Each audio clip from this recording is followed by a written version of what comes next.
Fallout Equestria Project Horizons Chapter 60 Civilization. Here it is, the greatest city in the sky. There were pictures in books of what civilization once looked like. They ranged from the well-lit glass and steel towers of Manhattan to the elegant and classical buildings of Canterlot to the cozy, rural surroundings of Ponyville. There'd even been a picture of Cloudsdale.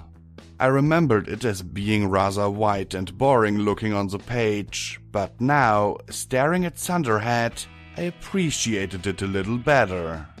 The city was built on the inside of a massive, hollow, horizontal torus of cloud, like an empty wagon tire lying on its side.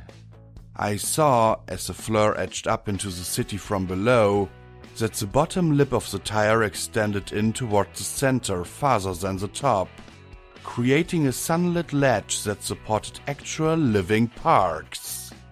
Well, if they could figure out how to make crops grow in clouds, why not make grass and flowers?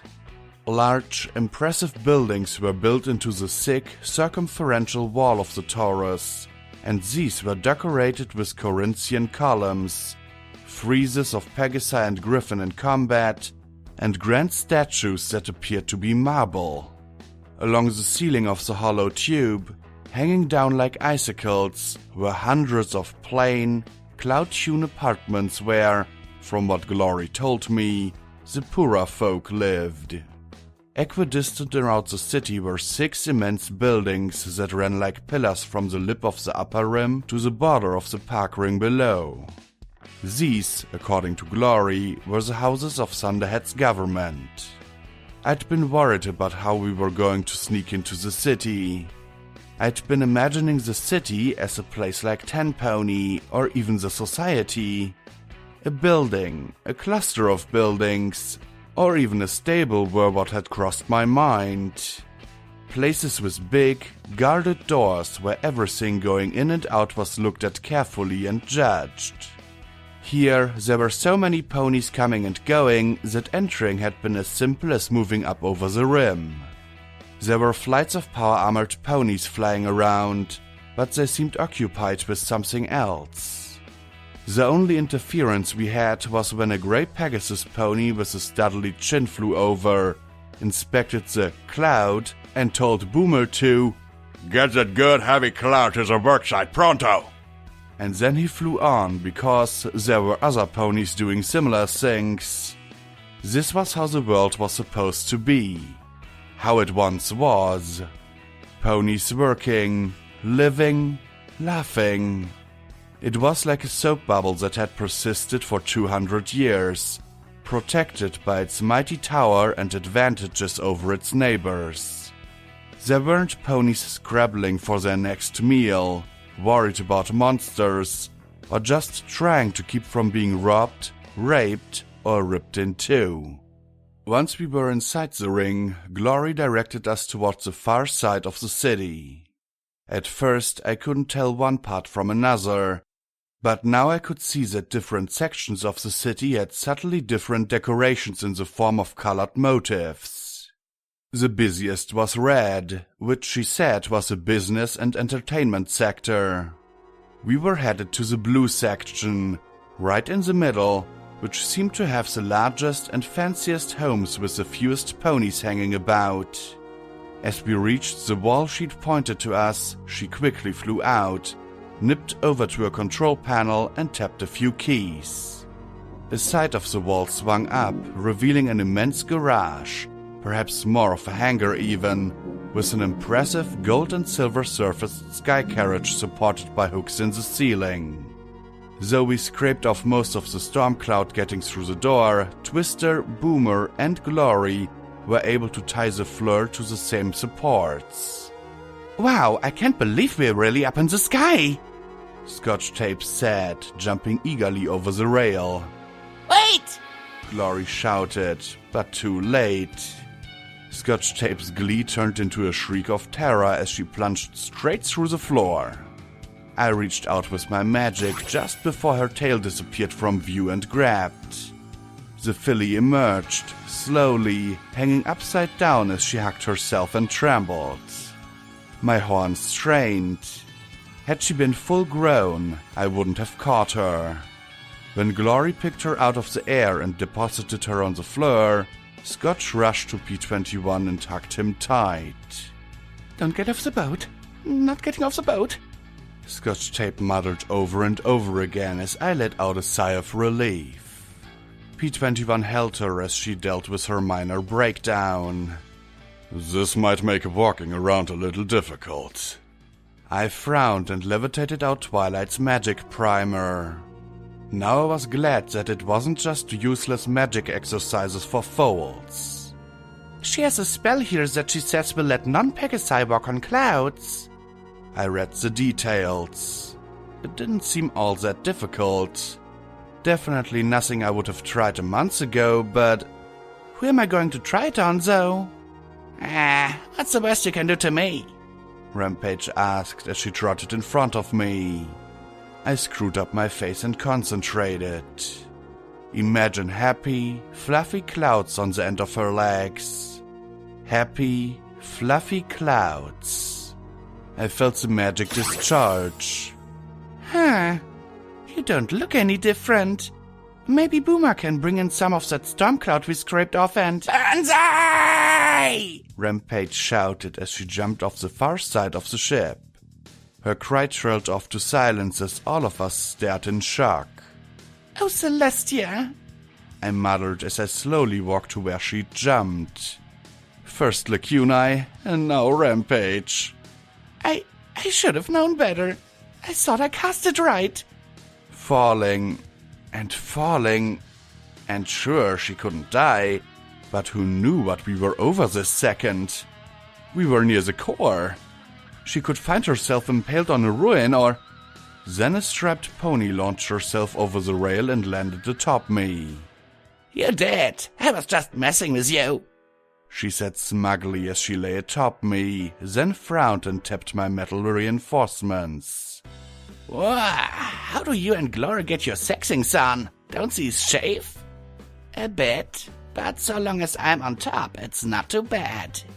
Glory replied as I worked to re-establish my ability to speak. Rampage, I'll kill you! I yelled as I tried to punch her. Promises, promises, she drawled as she almost casually pinned my metallic legs under her hoof claws. She looked over at the traumatized Scotch Tape, then down at me, and I saw a shadow in her eyes. But then she grinned as she fought it back. Hey Scotch, watch this! She opened her mouth and let a giant dollop of salvia roll along her tongue. No! Don't you dare, Rampage! I shouted as I tried to heave her off. Do not drool on me, Rampage! I'm warning you! I glanced over at Glory desperately, but apparently the ickiness of Earth Pony salvia wasn't worth her coming to my rescue. Rampage sucked the glob back in, grinned down at me, and snorted loudly before letting a wad of something awful slowly begin to drop towards my face, swinging and wriggling like some vile pendulum. Rampage, what are you, a filly? Glory asked in disgust. Rampage froze, a glob of slime dangling from her lips as she looked at Glory, and then she sucked it back into her mouth. That's better, Glory said with the air of a foal sitter. Honestly, Rampage smirked. Then, like a steel-plated jungle cat, she launched herself at Glory, pinning the Pegasus on her back. What are you doing? Get off! The flashing glob reappeared once more. No! She pled helplessly as the Reaper let the mucus swing lower and lower. Blackjack, help! I glanced over at Scotch, who was beating back her recent trauma with amusement. Then Glory's shriek reached glass-breaking levels as the spit bomb landed. Rampage! We all, save for Glory, broke into laughter. Relax, Glory, Rampage smirked. Scotch is laughing now, so chill. I'm back in grade school again. Glory said in exasperation as she sat up, but she was mollified a bit by the sight of the laughing olive filly. Her continued attempts to wipe the spittle away just smeared it into her coat, though. Oh, gross! Is this mucus? This is mucus! Rampage! What's going on? A young mare said from the doorway. Her coat was a darker grey than Glory's and her mane a deep indigo. I was reminded of a Pegasus homage, except a pair of glasses lay before her lighter, blue, and currently very wide eyes. What? How? Who are all of you? Moonshadow? Glory said as she stared at the uneasy mare. Then she swooshed in and hugged the mare every bit as fiercely as Rampage pouncing. Moony! Moonshadow struggled to push Glory away. Rainbow Dash? Her lip curled, clearly uncomfortable with the gooey embrace. Who? What? Her eyes turned to the Fleur, then to all of us. What's going on? It's me, Morning Glory! I'm home! She said with a grin. But it quickly faded as Moonshadow pushed her away. Moonshadow? The mare shook her head slowly. No, you can't be. It's Morning Glory, Moon. Dusk said loudly as she stumbled onto the deck and faltered through the rail. She glanced at me, her lips pursed, and then she awkwardly fluttered down to the floor of the garage. Her bandages had been removed, revealing the swollen, livid injuries to her head. I hadn't remembered exactly what I'd done to her. Apparently, it had involved ripping her helmet open and nearly crushing her skull. The swelling had gone down, but skull fractures took longer to heal without magic. Dusk, what happened to you? Moonshadow asked as she rushed to the swaying Pegasus's side. Feeling awkward, I got to casting the cloud-walking spell on myself and the others. And a Rainbow Dash? Got hurt down below, she replied. But yeah, that's Glory. Come on, I'll explain everything. Then she rolled her eyes a little. Actually, I'll just hit the important parts. I can't begin to explain everything, but let's go inside. Moonshadow looked from Dusk to Glory and back again. Glory grinned sheepishly and added, And I'd really like to wash my face. Really. But Moonshadow wasn't smiling. The dark grey mare's blue eyes turned and regarded the rest of us coolly. I see. Very well. Welcome to the Strikers estate. Frowning, she led us all inside. A cool welcome indeed. I don't know what I expected Morning Glory's home to be like, but I certainly hadn't imagined a palace in the skies. The soaring great room rose up for 3 stories with balconies reaching out like clamshells from between Corinthian columns. Rainbow paint windows cast a polychromatic light across the floor, which was engraved with a relief of trees, clouds, and birds.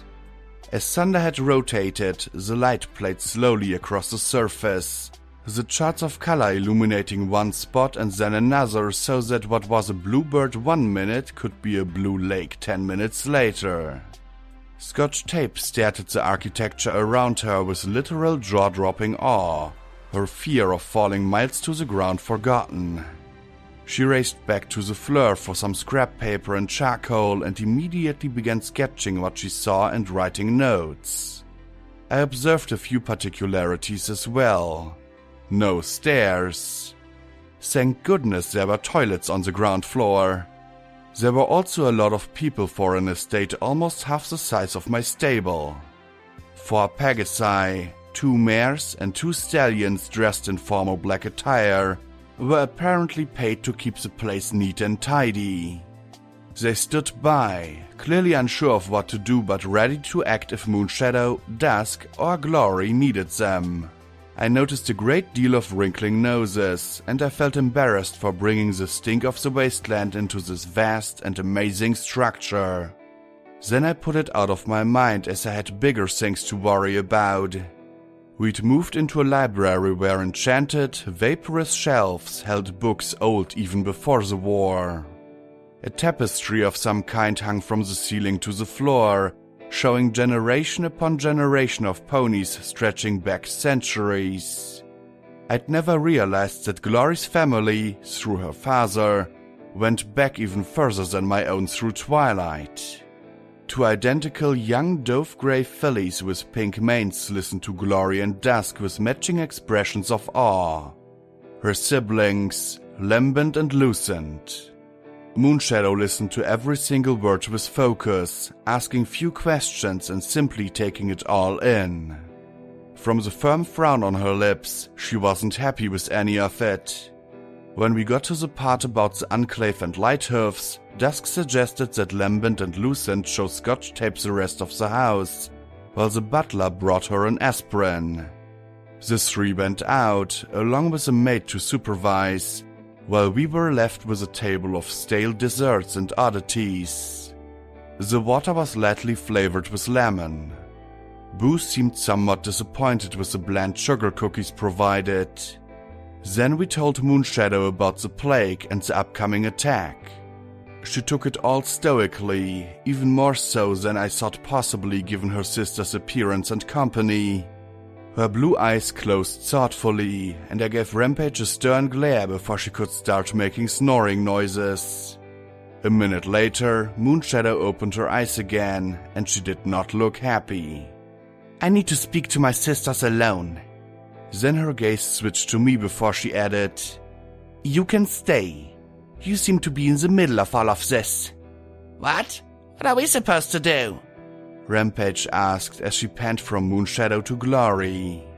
Come on! If you're going to fight, I want to see the action. Don't just leave me with the play-by-play. Rampage, I said with a shake of my head. She started to whine again, but Moonshadow told one of the servants, Show her the media room, if you insist on watching drama. She then said to Rampage, I suggest viewing By Dawn's Early Light. Quite a tearjerker. Oh, yeah. Boomer nodded.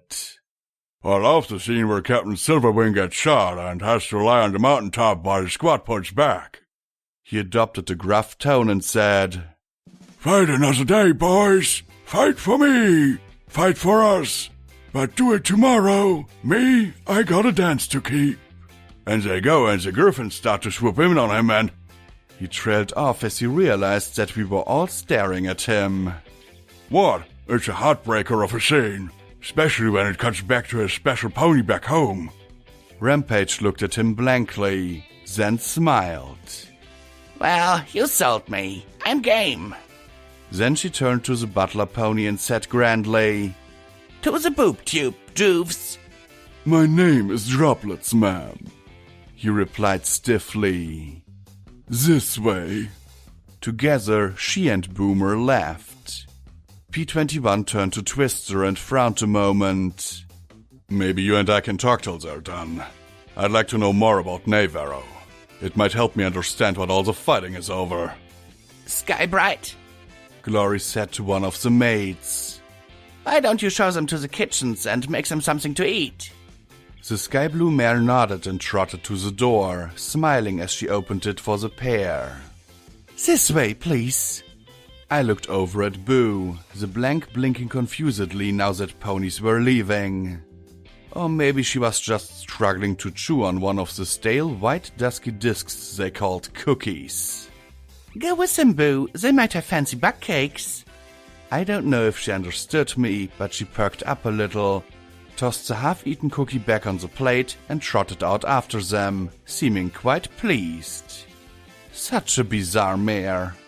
When it was down to 4 of us and the one remaining servant, Moonshadow frowned as she regarded Glory, myself, and Dusk. So, you've been through a great deal. What is it you plan to do next? Moonshadow asked archly as she sat on a fluffy white couch. Get yourself arrested and hope that they take a bunch of surfacers seriously enough to give you an audience with Consular Stargazer? Or were you planning on having the public show of us being exiled en masse for breaking quarantine enough for some sort of public appeal? Well, that is one way to contact the authorities, Glory said, a touch confused and offensive. I don't think you understand, I said to Moonshadow with a concerned frown. Navarro is coming for the tower. If they have to shoot their way in to secure the place, they will. I think you have to look at the bigger picture. Moonshadow wheeled on me with undisguised contempt. Excuse me, this isn't your house, your home, your place, or your business. Do not tell me what I should be looking at. Glory bristled. Do not address her like that, Moonshadow. Blackjack is my mare friend. Congratulations, Moonshadow retorted, full of scorn. You discovered fornication. She rose and turned away to gaze out the window. Maybe next you might discover family obligation. What's gotten into you, Moony? Glory asked, clearly at a loss. The grey mare smacked her hoof on the table beside her, making the china rattle. Becoming the head of the household when father and 2 of my siblings disappeared got into me, she said without turning. Something I don't expect either of you two to understand. Hey! Dusk groaned, scowling as she started to rise. Then she touched the side of her head and leaned back in her love seat, but she continued. Don't talk to me about family. Oh? Moonshadow whirled on her, glaring. You ran off to join the military the first chance you could get. I understood that. Following in father's hoofsteps and all that entails. But did you ever think about who would head this family when you just left to do your security training? There was an attempt to bring scandal on us by saying that Glory had gone Dashite. Her hard blue eyes turned to Glory. And so you did. More Dashite than I thought possible. I had no choice in that. Glory began as she launched herself from my side and hovered in the air, pointing a hoof at Moonshadow. Lighthoofs branded me and magic weeds transformed me into this. I never asked for this trouble. But Moonshadow, faster than expected, launched herself into the air and poked her hoof hard into Glory's chest. Oh, but you did. You had every choice in it, Morning Glory. You could have stayed up here. You could have married or dated any pony you wanted or none at all. You could have continued your studies. You'd have been a doctor in a year if you'd stayed. But no, you had to pine for Mother and continue her hopeless crusade of helping the surface. You even got Father to endorse the volunteer corps. Well, where are Mother and Father now? A mechanical abomination and trapped in some surface stasis pod. Glory backed away, looking as if Moonshadow had just bucked her upside the head. Moonshadow, how can you say that? How? She gritted her teeth and hissed in frustration. Have you even ever thought about Lambent and Lucent, Glory? Or me? Or any pony else? She pointed a hoof damningly at Glory. If it were just your life, oh well, I'd be sympathetic. But your sojourn to the surface hasn't just affected you, Glory. Have you realized that? She gestured at Dusk. She kept us from exile when it was released that you were dead. I admit I cried when I heard. But you're not dead. You're here. And you're Rainbow Dash. Are you trying to get us all arrested and exiled? There's more at stake in our family. Dusk pointed out grimly. I realize that. Moonshadow retorted. But unlike the 2 of you, I'm not prepared to sacrifice myself and my youngest siblings as if we're nothing. And when the Enclave comes here and starts shooting, what then? Glory snapped. There's lots of folks in Navarro who won't shy away from civilian casualties. Heck, some of them think that the whole population of Thunderheads are traitors. I pointed out. Then we sit tight, surrender at an opportune moment, and demonstrate our loyalty. I gaped at her in shock. She met my incredulity with sincerity. The Grand Pegasus Enclave is a legal, elected authority of our people. Yes, the system has severe problems, but that doesn't excuse criminality. If there are elements defying the law, then the Enclave is right to step in and stop them. They're criminals. If Thunderhead won't stop them, then the Enclave as a whole should, Moonshadow countered. Right, I said as I stood. Glory, get a rope. If she's not going to help us, then she's going to be a liability. Moonshadow stared at me in disgust. Brilliant! And what are you going to tell my employers at the university tomorrow? I have never taken a sick day in my life. And what of our servants' families? What are you going to tell them? Then she asked, cool and contemptuous, Or are you just going to kill us? I sighed. This was going to be a lot more difficult than I expected. Glory sighed as well, slumping, clearly defeated. Moonshadow, if you're not going to help us... Oh, skies above, of course I'm going to help! She said in eye-rolling exasperation. There was a round of absolutely baffled expressions on every pony's face. You are? I asked in befuddlement. You think I'm going to stuff my head into a cloud and let you go about whatever foolish scheme you come up with and finish this family off? No. Moonshadow stated firmly. I refuse to let your friends, mother, father, or any pony else ruin Lambent's, Lucent's, or my life. She flew up and once more poked Glory in the chest. But don't think I'm happy with you bringing this on us, Glory. Glory took a deep breath. Help me with this and I'll leave and never darken your skies again, she said, clearly fighting the tears. Oh, for the love of clear skies, no! Moonshadow said, throwing her forehoofs over her head in outrage. Then she seized Morning Glory by the shoulders. Your family, this is your home. Just start thinking about how what you do is going to affect the rest of us for a change. Otherwise, you're just like Mother. She sighed and landed, then pressed her wingtips to her temples. I'm getting a migraine. Jamboree, I need an aspirin. Rather than trotting over 15 feet to the bottles on the table, she waited for the butler to fish out 2 tablets with his wingtip and deliver them to her. Once they were ingested, she sighed again. Now it's late, and I have work to finish up, dinner to eat, and calls to make. Moonshadow said crossly. Is there anything else you need to tell me? She asked as she looked from one of us to the next. No. Morning Glory said, looking away. Fine, give me until tomorrow morning to get things taken care of, and then we'll see what we can do for you and your friends. And I'll have to find out if the feathers will take Lambent and Lucent if things go bad. The feathers? Dusk groaned. They're so stodgy. And they're the least likely to be lined up against the wall and shot. They're well connected here and in Navarro, and they like me. Just because you didn't want to marry their son is no excuse, Moonshadow said primly. I just had to introduce her to Grace if she ever went to the surface. They'd get along smashingly. Gay, Dusk complained flatly. Moonshadow snorted. Oh, as if that is any reason to call off a perfectly good arranged marriage, she said with a roll of her eyes, but she finally smiled. Then she turned to her servant and said archly, I trust your discretion. He bowed his head.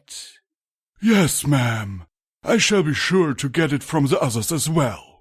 Good, Moonshadow said as she pushed her black-framed glasses back up her muzzle. Now I need to get these reports finished, particularly given that we might be at war any day now, and I'd hate to have incomplete assignments hanging over my head. Excuse me.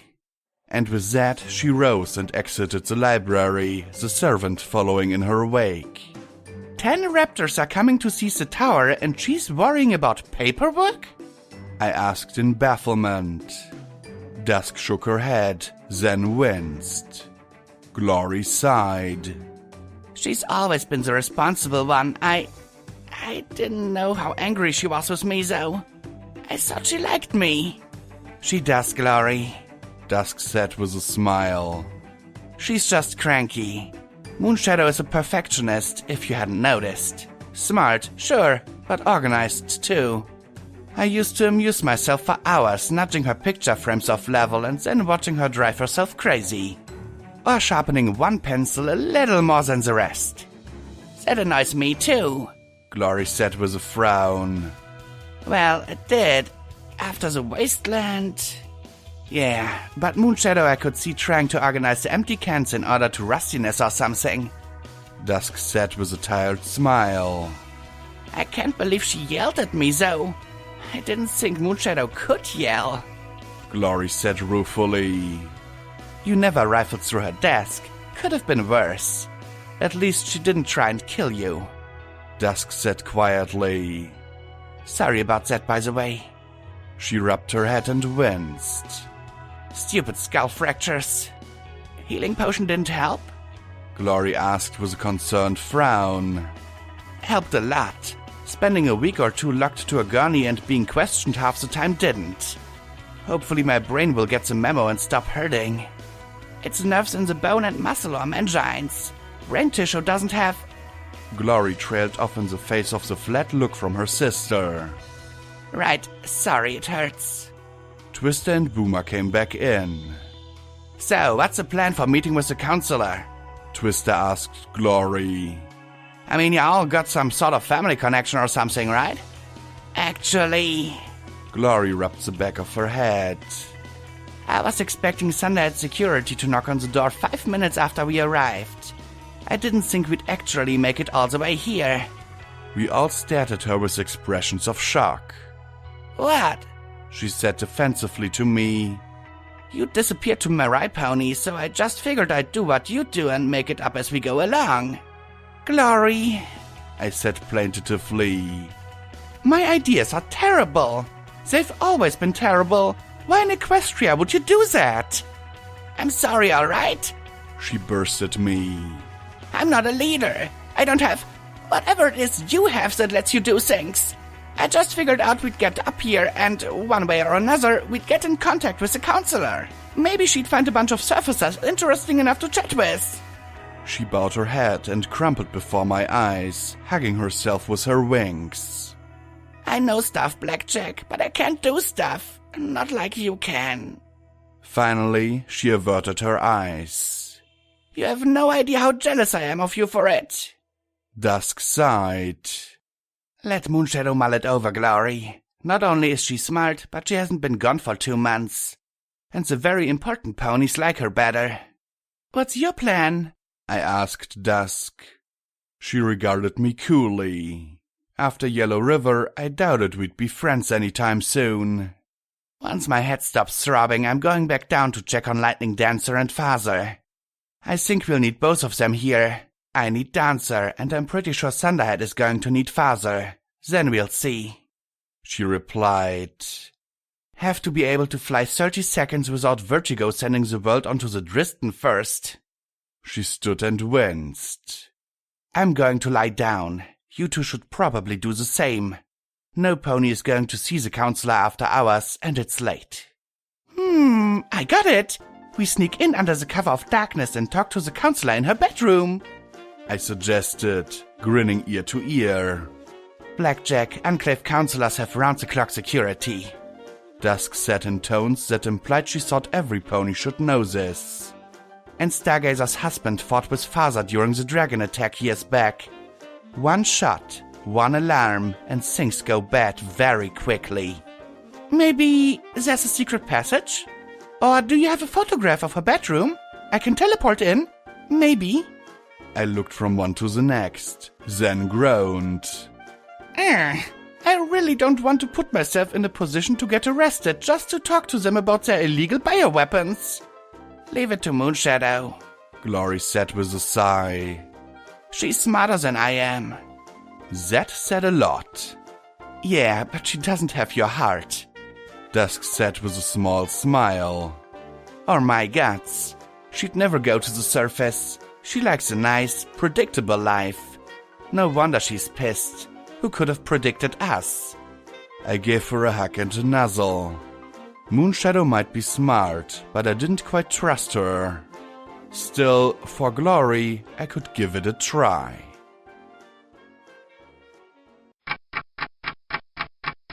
Nothing much happened that evening. Rampage broke out bawling while we were in the kitchen with P21 and Twister. Apparently, the movie had been all Boomer said and more. Scotch Tape was speculating how much of the manor she could copy with surface material. Boo was quite put out at the lack of fine snack cake cuisine in the household. That night, all of us except Twister and Boomer slept on the floor. Twilight's book said that the spell would last for 3 days, but I wasn't as good at magic as she was. There was no way I was going to get to sleep with the thought of plunging down through the clouds without warning, so we cleaned up the beds for the night. Glory and I spooned together, me stroking her wings gently till she drifted off. It took me a while to follow her.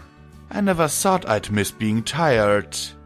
I knew, abstractly, that I needed sleep. I just didn't feel like I did.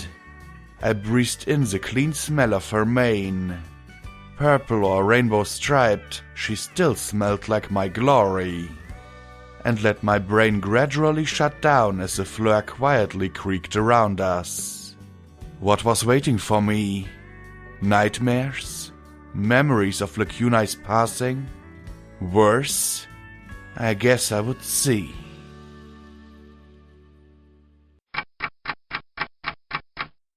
Blackjack, hurry up, you're going to be late. Mom called up from the living room up the stairs where I struggled with my golden armor. The dang buckles were stuck again. I finally just teleported right out of it and into the shower. Ha! Take that, Buckles! I thought as I turned on the shower. Oh, wait, the armor was still on me. Curse you, Buckles! Curse you!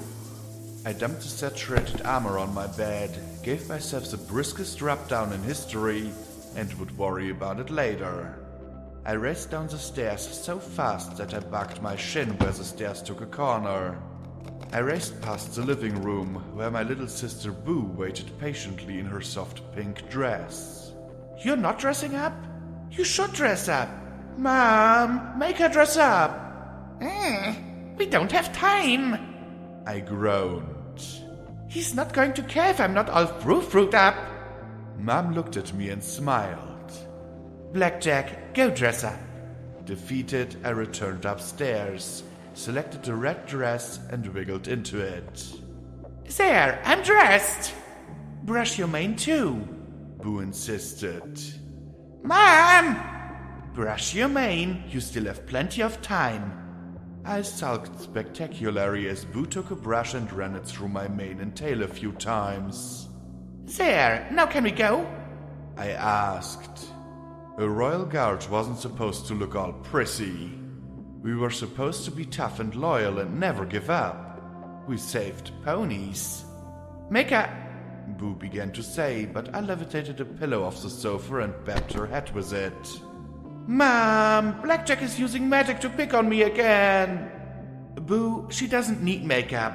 Blackjack, don't use magic on your sister. Mom was used to negotiating between us. We finally headed off towards the door.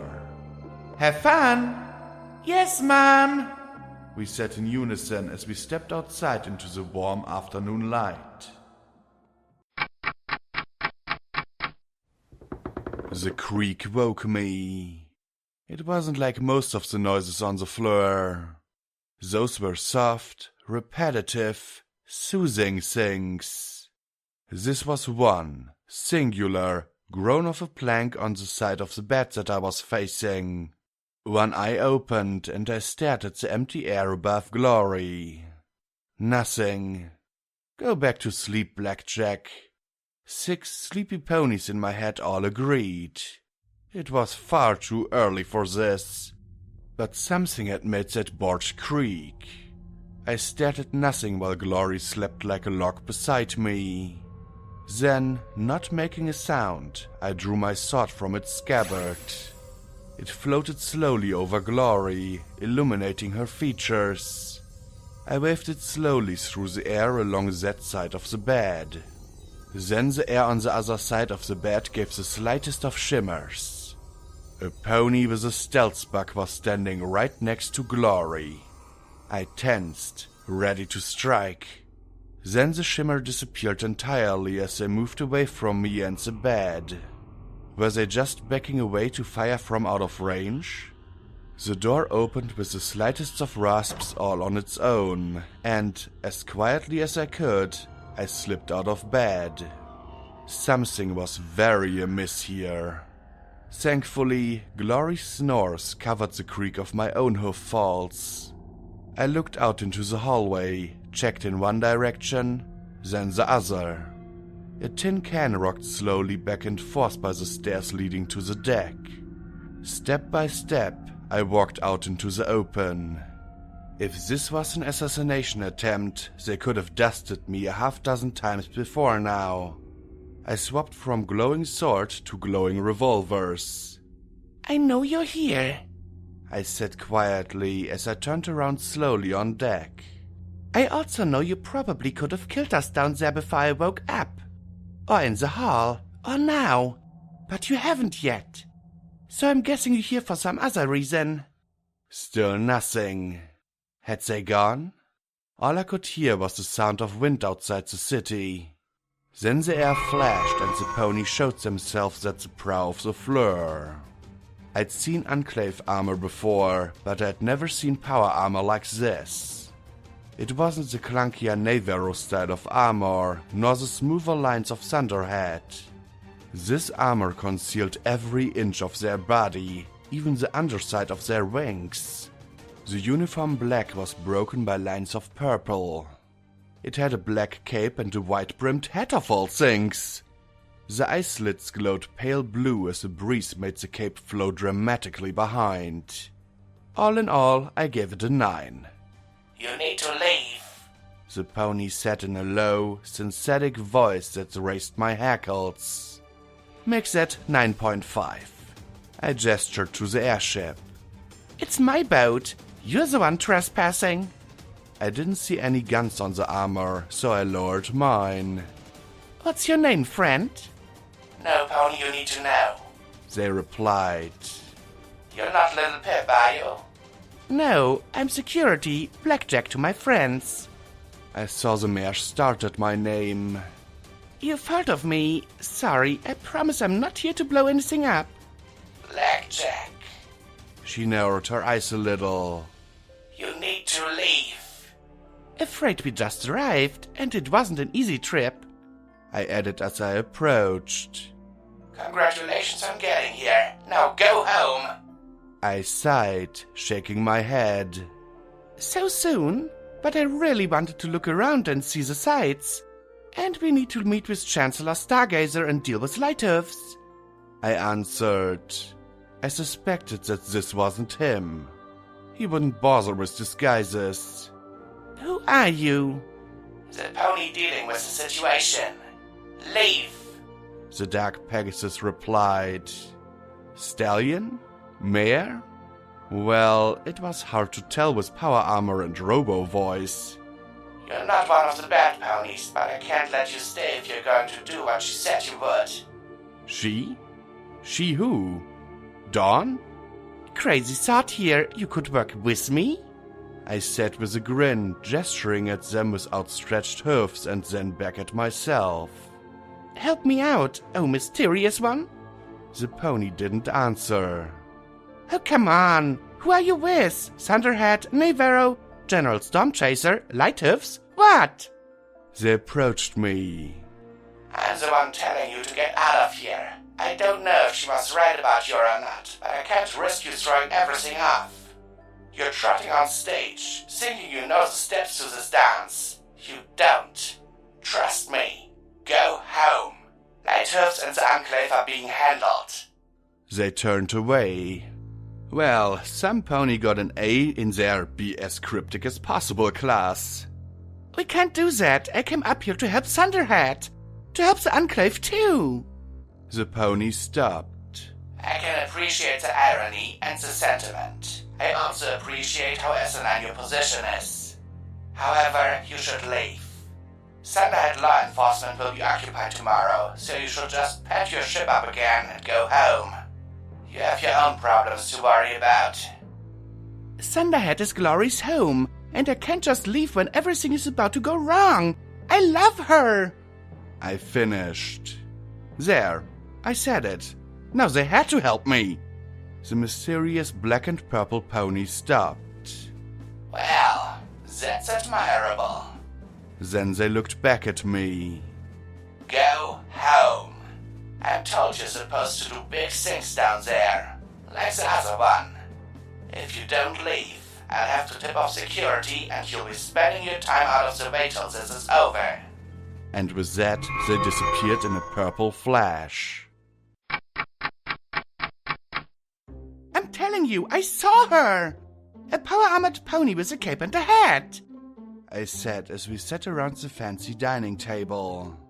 Breakfast, well, I didn't want to offend, but I'd had better down on the surface.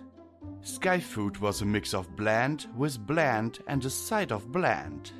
No sugar apple bombs or fancy box snack cakes. I'd gone over my meeting in the middle of the night, but I was facing far more skepticism than I'd expected. And they had a stealth bug and they could teleport and... There was a soft snicker from Dusk. What? I saw them! And they told me like a dozen times to leave! Sure you did, Dusk said with a grin. The mysterious Mare-de-Well, who hasn't? That's an urban myth, Blackjack, Glory said absently as she went over some papers and drawings that Moonshadow had drafted. The mysterious Mare-de-Well's been spotted for almost 2 centuries now and just about everywhere. Originally, the mayor was a wealthy travestite recluse named Spruce Mane. He dressed up as the mysterious Mare-de-Well and flew around Thunderhead trying to arrest criminals. Until the Enclave got sick of it and locked him up. A few years later, he tried it again with Batmare. Moonshadow said matter-of-factly. For some reason, a tiny blue Pegasus in my mind rolled over laughing at the other 5. We've had Mare-de-Well sightings in Navarro, Las Pegasus, over Baltimore. Twister counted off her pinions. Then she grinned at Boomer. Remember Counselor What's-Her-Name? The one that wanted to send the entire fleet after Mare-de-Well for sneaking into her bed? And it turned out to be her mare friend doing some kinky play. But I sputtered. She was here! I mean, I had no idea who Mare-de-Well was before this morning. I didn't imagine her. Well, you do have a tendency to see things no one else did. And you were a part of the goddess. Who knows what might have been left over in your head? Rampage said as she cuffed her pancakes with her hoof claws. Folks down below see her too. Every now and then when there's a fight with some slavers or raiders and your ass is toast, bam! She appears. Some say she soars by and kicks the heads clean off her enemies. Others say she uses a gun, or magic, but then she's gone. She smirked at me. Very mysterious. Woo! But I wasn't fighting, and why was she in my room watching me? If she wanted to take me out, she could have done it just then, I'm sure of it. And why tell me to leave? If she's with Stormchaser, she should help me. And if she's with Lighthooves, she should stop me. I'm not seeing a third side here. I grumbled. Well, I believe you, P21 said thoughtfully. Thank you, I said loudly with great satisfaction. Then he went on. But it doesn't change anything. We can't trust them, and we're still at a loss for how to contact the counselor without ending up dead or in jail. I looked over at Moonshadow, and the indigo-maned pony pushed her glasses up her muzzle with a wing. Well, I think I might have a solution. If we had a few days, I could make an appointment and get in to see her. Politicians always make time for campaign contributors eventually. But there might be an even faster way. She looked over at Glory. Dr. Morningstar is the Counselor's Secretary of Science. If we talk to him, he might be able to get us in to see her today. Yes? Glory blinked in surprise. He has more letters after his name than any pony I know, but I didn't know he worked with the Counselor too. It's not something he brings up. You know how much he hates politics, Moonshadow said with a shrug. He's been in bliss researching and cataloging the surface samples. I seem fairly regularly, and you were one of his favorite students. I don't know. He might not be happy to see me, Glory said, chewing her lip. Or he might be too happy to see me. Why not? Scotch Tape asked from where she was smearing around her bland flakes. Various reasons. Glory hesitated a bit before answering. He didn't want me to go to the surface. Said that it wasn't safe. He preferred to stay in the lab and have other ponies bring samples to him to study. I wanted to go out in the field and save the surface with Enclave science and technology. We didn't part on the best terms. Well, Plan B is trying to sneak in. Plan C is getting arrested trying to sneak in, I replied. I wasn't opting for Plan D, which was letting General Chaser clean it up herself. Glory finally sighed and nodded. All right. Good, so how are we going to get there? I asked. I looked around at the hapless and thoughtful expressions as we tried to think of how to get 1 cyber pony, 3 earth ponies, 2 Navarro Pegasi, and 1 Rainbow Dash across Thunderhead. But Moonshadow only smiled. The city of Thunderhead rumbled around us with the life of 50,000 ponies. Glory told me the city itself offered about 8 square miles of living space within the torus, and I wondered how there could be any room left for the dozens of shops, restaurants, and other attractions. We passed theaters and a music hall, and I just wanted to stand there and soak it all in. Small, economical parks were tucked in between colonnades and boulevards. I again could only imagine how they'd managed to get grass to grow on clouds. And almost all of it was made of clouds. Clouds. Cloud clothing and cloud furniture and cloud buildings and cloud theaters. What I took for glass and ceramics were, in fact, rainbows. The idea of it, taking something so beautiful and putting it to practical use, blew me away. What metal was in the city was largely out of sight in the form of electrical wires. Even the plumbing was made of congealed rainbow, the consistency of plastic or rubber. Despite it being the middle of the day, there were lights of all colors flashing and advertising and informing. Scotch Tape asked where they got the power, and Twister had amusedly reminded her that the sky was where they kept all the lightning. A lightning-powered city. Made of clouds and rainbows. But it was the ponies that really made it special. Ponies talking, eating, laughing, and strolling along. The only ones I saw who were armed were a half-dozen police ponies who nodded respectfully to us as we walked past. I saw foals, old ponies, mares and stallions, and none of them were killing each other over bottle caps and a half-full box of 2-century-old cereal. Even Twister and Boomer seemed surprised by all the ponies living inside this wonderful bubble. We had a few hours to kill till we could meet with Dr. Morningstar, so the 6 of us simply did whatever seemed interesting. We nipped into a coffee shop where we listened to 3 stallions and 2 mares recite their poetry. We browsed a shop full of clothes that only Grace and perhaps Velvet could probably appreciate. Finally, I begged Rampage to give us an hour in a concert hall where I listened to actual ponies playing music, while she altered between grumbling under her breath and giving a professional critique. It wasn't a full orchestra or anything, but it was civilization. It was how the world was supposed to be. Of course, it wasn't perfect. We were deciding where to go for our lunch when a skeezy tan Pegasus in a large coat walked up to us. Hey, want some bees? Some what? Scotch Tape asked in confusion. The Pegasus grimaced. Come on, some bees. I got fresh batch. Blue, straw, boys, rasp, I got it all. All he said, and then he spread the coat wide to reveal dozens of small baggies filled with roundish, colorful objects. Straight from the surface. Best shit you've ever tasted. Civilization. Every pony keeps staring at us, P21 muttered as we ate at a bizarre noodle cafe. A huge screen over the counter flashed advertisements for feather straighteners before going to some game involving 2 teams of flyers trying to maneuver and avoid clouds through a ring. Trying to follow their moves gave me a migraine. The cafe was crowded and noisy enough that we could talk without being heard, but empty enough that there wasn't much risk of some pony running into me. The meals seemed to be noodles and apples, noodles and potato, noodles and beans. I gnawed on a cyber pony cake. "'Cause you're a handsome hunk of stallion," Rampage said with a smirk, then slurped a noodle in one long suck.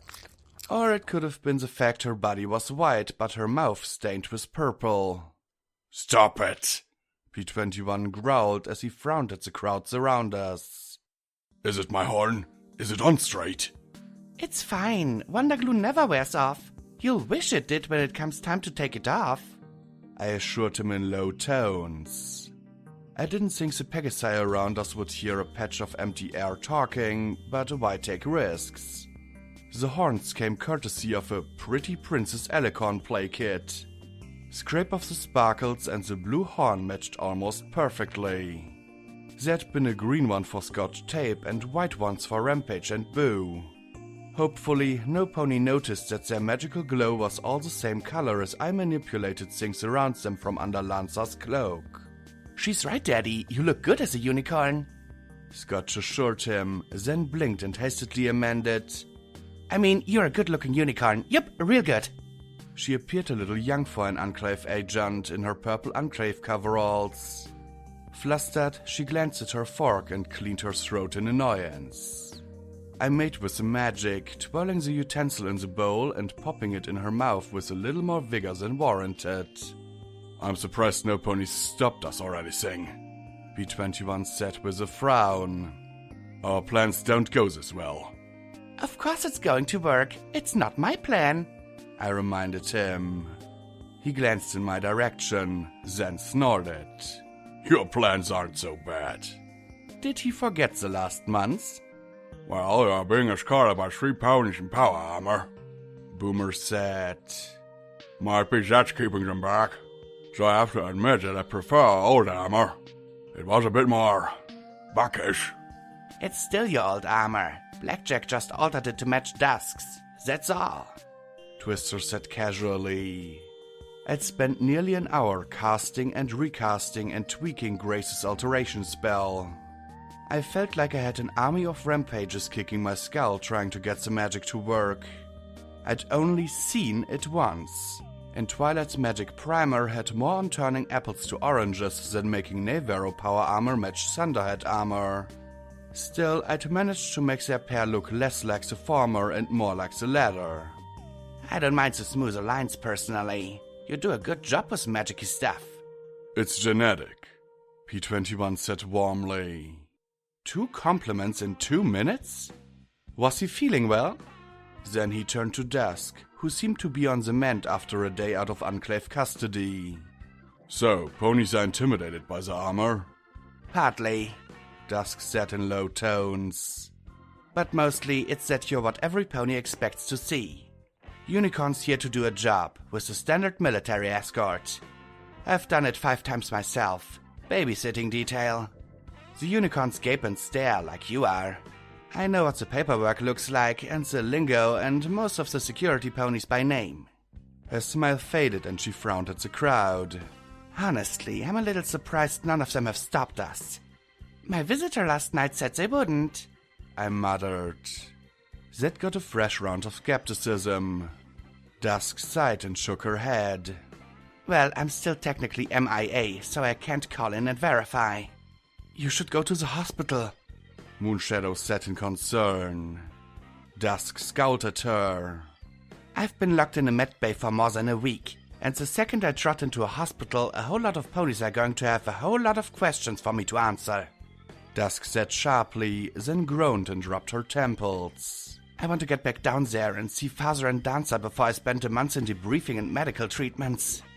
Then she glanced over at her other sibling. "What's the matter with you, Glory? You keep fidgeting." We all looked over at the third suit of power armor. All any pony could see was a blue muzzle and wings. Everything else was enmeshed in steel. "I gotta go," Glory muttered. "Go where?" I asked with a frown. But at the question, 3 mouths suddenly grinned. "What?" I asked in bafflement as I looked from Dusk to Boomer to Twister. Oh, first time so precious. Shut up! How do I mean, Glory stammered. this is an emergency! How do I... You just do, Twister replied a little sympathetically. Boomer was silent for a moment, then he sighed. Like that. Scotch tape went bright red and covered her mouth with her hoofs as she giggled, her eyes bulging. Wait, what? I asked in confusion. I can go here. That's disgusting! I blinked at her and looked at her bowl of noodles. Sure, they were a little bland, but why was a purple unicorn covering her face with her hoof? Rampage gave an "ah" of comprehension. Power Armor handled that? Oh yeah, Dusk said with a nod. Unless you really piss off your mechanic. Trust me, you only fly with those talismans disabled once. I always wondered how they went. Rampage mused. Then I made the connection and blurted, Oh, you have to go take a dump? A half-dozen conversations stopped as every table around stared, wondering which of us had made such an uncivil comment in a civilized setting. Even though I was hidden beneath the invisibility cloak, I still felt my cheeks burning as I sank down between P21 and Glory's chairs. Glory gave one of her long-suffering blackjack sighs. I will be right back, Glory said as she turned and trotted away, walking a little too stiffly for it to be just her unfamiliarity with the armor. As conversations around us returned to normal, I struggled for something else to talk about. Hey, Twister, Hoarfrost and Afterburner? Are they, well, typical Enclave captains? Twister blinked and frowned. Well, you generally get three kinds. The first are poor folk looking to get an updraft in life, like me. My home, Broken Wing, has only 200 ponies in it. We're dead last on the requisition priority list. The only way we get anything is if we sign up and serve. It gets us training and money to send back home. Boomer spoke up. Then you get ponies like me. We're believers. We serve because we want to. It's a good gig as long as you don't mind being told what to do, and the Enclave needs fighters. Besides, mares love a pony in power armor, he said with a grin at the table beside him. The mares giggled and played coy. A lot of us are military family. I serve. My dad served. My grandmother served. Grandfather too. Twister then frowned. But then you get families that are, well, special. They're connected. They get the best equipment. They fly up the promotion ladder. They land all kinds of cushy jobs as administrators that don't do anything besides sit in the office an hour and then go to meetings in the officers' club. A few are alright, but I can count them on my hoofs. The worst, though, want command. And they get it too, not because they know what they're doing, but because they know the right ponies. And once they have command, they want to use it. They'll take a raptor out and blast a griffin nest because they can. They love ordering the military around like it's their personal toy. Chaser wasn't like that, I pointed out. No, if they were all like that, the GPE would have fallen apart years ago. Twister paused in consideration, then went on. General Chaser's one of the commanders with actual combat experience. There's a few like her, all older ponies. Ponies who knew better 2 generations ago. Lots of them were pushed out when Harbinger skipped over and was appointed High General. The first High General with no live combat experience. Most commanders get a yearly wargame, which boils down to bragging fights. But General Chaser's fought Talon assault squads and driven off dragon incursions.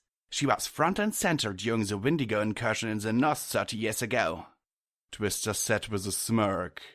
You might not realize it, but bumping into you has made us practically combat vets. If we live through this and the shit doesn't hit the fan, we might even be bumped up ourselves. Boomer chuckled. I finally make sides, and Mama said it'd never happen.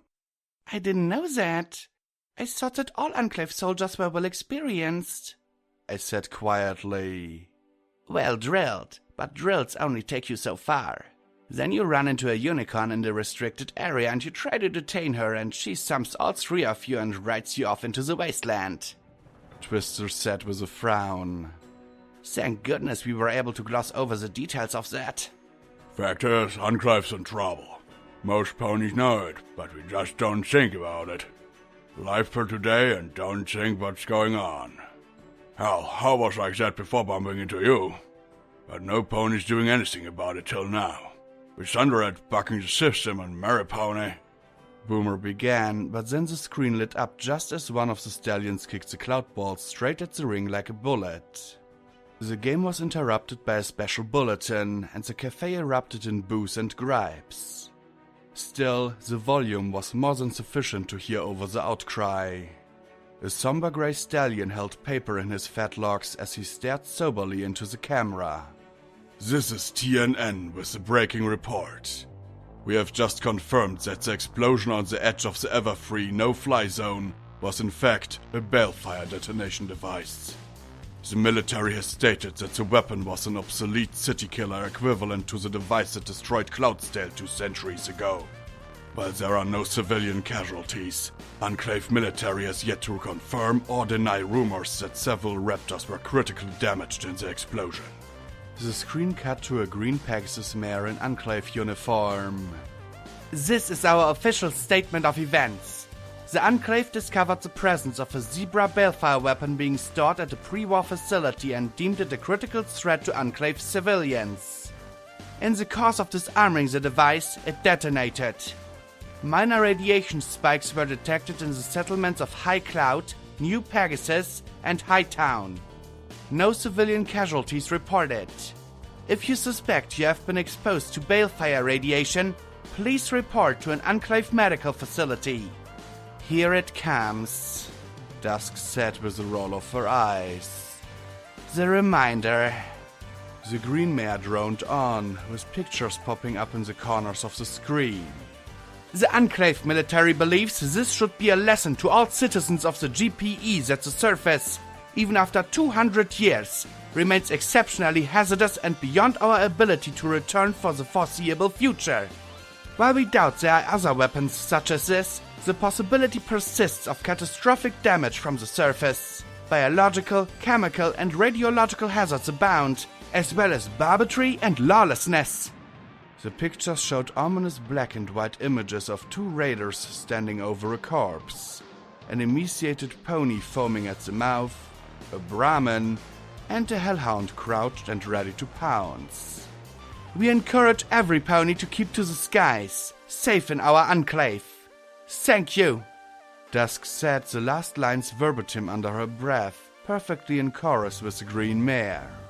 Most of the ponies in the cafe who had been listening returned to their conversations or watching the hoofball match, but a few looked concerned or angry. I noticed there'd been no mention of alicorns, raptors lost, casualties, Red Eye, or Little Pip. I supposed that the Enclave would have liked to cover it up entirely, but when a balefire bomb went off, some ponies were likely to notice. Then a pink mare approached our table. Excuse me, I was just wondering. My husband was on the windcutter. He said he'd contact me a week ago. I haven't heard from him. Do you know? The mare trailed off as she gazed in equal hope and nervousness at Twister. Twister looked at Boomer a moment, then back at the mare. I'm sorry, ma'am. I can't say. Oh, I'm sorry. She sniffed and averted her eyes. Excuse me. When she'd left the cafe, I said, That one was lost at Mirai Pony, wasn't it? Yeah, it was. Her lips in a firm frown. I had some friends on that ship, too. Good ponies. She sighed and shook her head. Damned stable dweller. Little Pip didn't know, I said immediately, getting some more looks. Hopefully the patrons would think ventriloquism was a unicorn trait. If she had, I know she would have done something different. Actually, I didn't know. Maybe Little Pip would have found another way. But she'd killed hundreds, maybe thousands of hellhounds with that bomb. Maybe she would have blown it anyway. Twister sighed. I'm not saying she did, but that's hard to swallow stacked up against friends I'll never see again. Glory trotted back to the table. We've got to go. Dusk sighed. For the love of clear skies, just go. The armor takes care of it. Trust me. Not that! Glory hissed. I overheard the waiter putting a call into security. Not all at once. I said as we all started to rise in unison. P21, Scott, Twister, you go first and meet us back at that park with the rainbow waterfall thingy. Rampage, Boomer, you go next. Take your time. Glory, Boo, Dusk and I will head out last. Give us 5 minutes. Moonshadow, go pay the bill. I rattled off at once. Why me? Moonshadow frowned. Because of all of us, you're the only pony not with a fugitive from an enemy faction or from the surface. I replied as softly and seriously as I could manage. And if any pony asks, you can blame it all on Dusk. Gee, thanks. Dusk said dryly as P21 and Scotch Tape followed Twister towards the door, while Moonshadow trotted to the counter to pay the bill. Hey, I'd take the blame, but I don't think Thunderhead knows about me yet. I replied. I'd say they do. Glory said in a faint voice as she stared up at the television screen. A flashy, bold animation done in brilliant colors was starting, and I froze in bewilderment as I stared at an animated copy of myself blasting away raiders. Or were they mutants? With a shotgun and a maniacal grin. Next to me was an annoyed-looking little Pip. A cocky Calamity flew overhead, while P21, far more sulkily handsome than ever, blasted a whole battalion of feral ghouls with a missile launcher, then coolly blew his bangs out of his face. And where'd he get that bandana? A vapid homage and grey-coated Glory hung in the background. Most incomprehensible of all was a strange pink filly with a toy gun that somehow brought down beams of light from the skies.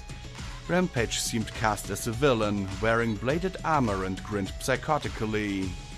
The animation ended with the bold title of Wastelander, and that it was coming next month to the Fantasy Channel. They made me into a cartoon, I muttered in a daze. They, who, how, huh? I sat down hard. I had nothing. My life had officially become entertainment. Unfortunately, I was so distracted by the surrealism of seeing a cartoon of myself that I missed the waitress walking behind me with 2 trays of food on her extended wings. Being invisible, it was easy to forgive her for walking right into me and dumping a half-dozen bowls of steaming noodles all over me. Really, I'd been hurt by worse, but I made a sudden discovery. Zebra stealth cloaks don't work when soaked in broth and coated in wiggly noodles. The waitress gaped at me, every bit as stunned as I'd been a second ago. She took in my metallic limbs and plates fused to my hide and had a completely rational reaction to a cybermare appearing out of thin air. She screamed at the top of her lungs as she backed away as rapidly as possible. And then everything went mad. The crowd tried rushing out at the same time, that blue-uniformed Pegacyber trying to get in. I looked at Glory and Boomer. Get out of here! I'll find you later! I held up my foreleg with my pip-buck. Right, Rampage said as she glanced at the scrum at the door, then at the wall. That wall doesn't look all that structural. Got it. Boomer said as he pointed his beam rifle at it. The tips glowed bright red as the weapon let out a hum of charging up. But it might take... Rampage charged across the floor and slammed her hoofs into the wall again and again in a flurry that tore the wall to pieces. The white surface disintegrated into fog, and she trotted back to Boo and casually hefted her onto her back. What? They're clouds, she said scornfully, then trotted out again. Wallop my wizards. I'll roll those pony mares like that. Boomer asked, then shook his head. Never mind. See you later. He said as he trotted out. I saw Dusk and Moonshadow by the exit, the latter making a good enough show of panic that they didn't notice the former ducking her head in pain. Zed just left. I'm not leaving without you. Glory said firmly. Yes, you are. I contradicted. From the laying back of her ears, I knew I was in for some pretty big trouble. Glory, they just freaked out because they saw a cyber unicorn. How will they react when they realize there's a rainbow dash in Thunderhead? I grabbed her and kissed her firmly on the lips to forestall any argument. I could hear very authoritative shouts outside. Why did it feel like Madewell's 24-hour leniency was suddenly a lot shorter? Don't worry about me. Worry about you? I'm worried about Thunderhead. Bad things happen when you're on your own, Blackjack. She said as she smiled, then hugged me. I'm worried about you. Hey! I said as I levitated off the cloak and wrung it out in the vain hope that Zed would fix it. Things were way too quiet anyway. You go meet up with the others and talk to Dr. What's-His-Name? I'll keep everyone busy. Try not to blow up my home by accident. Please.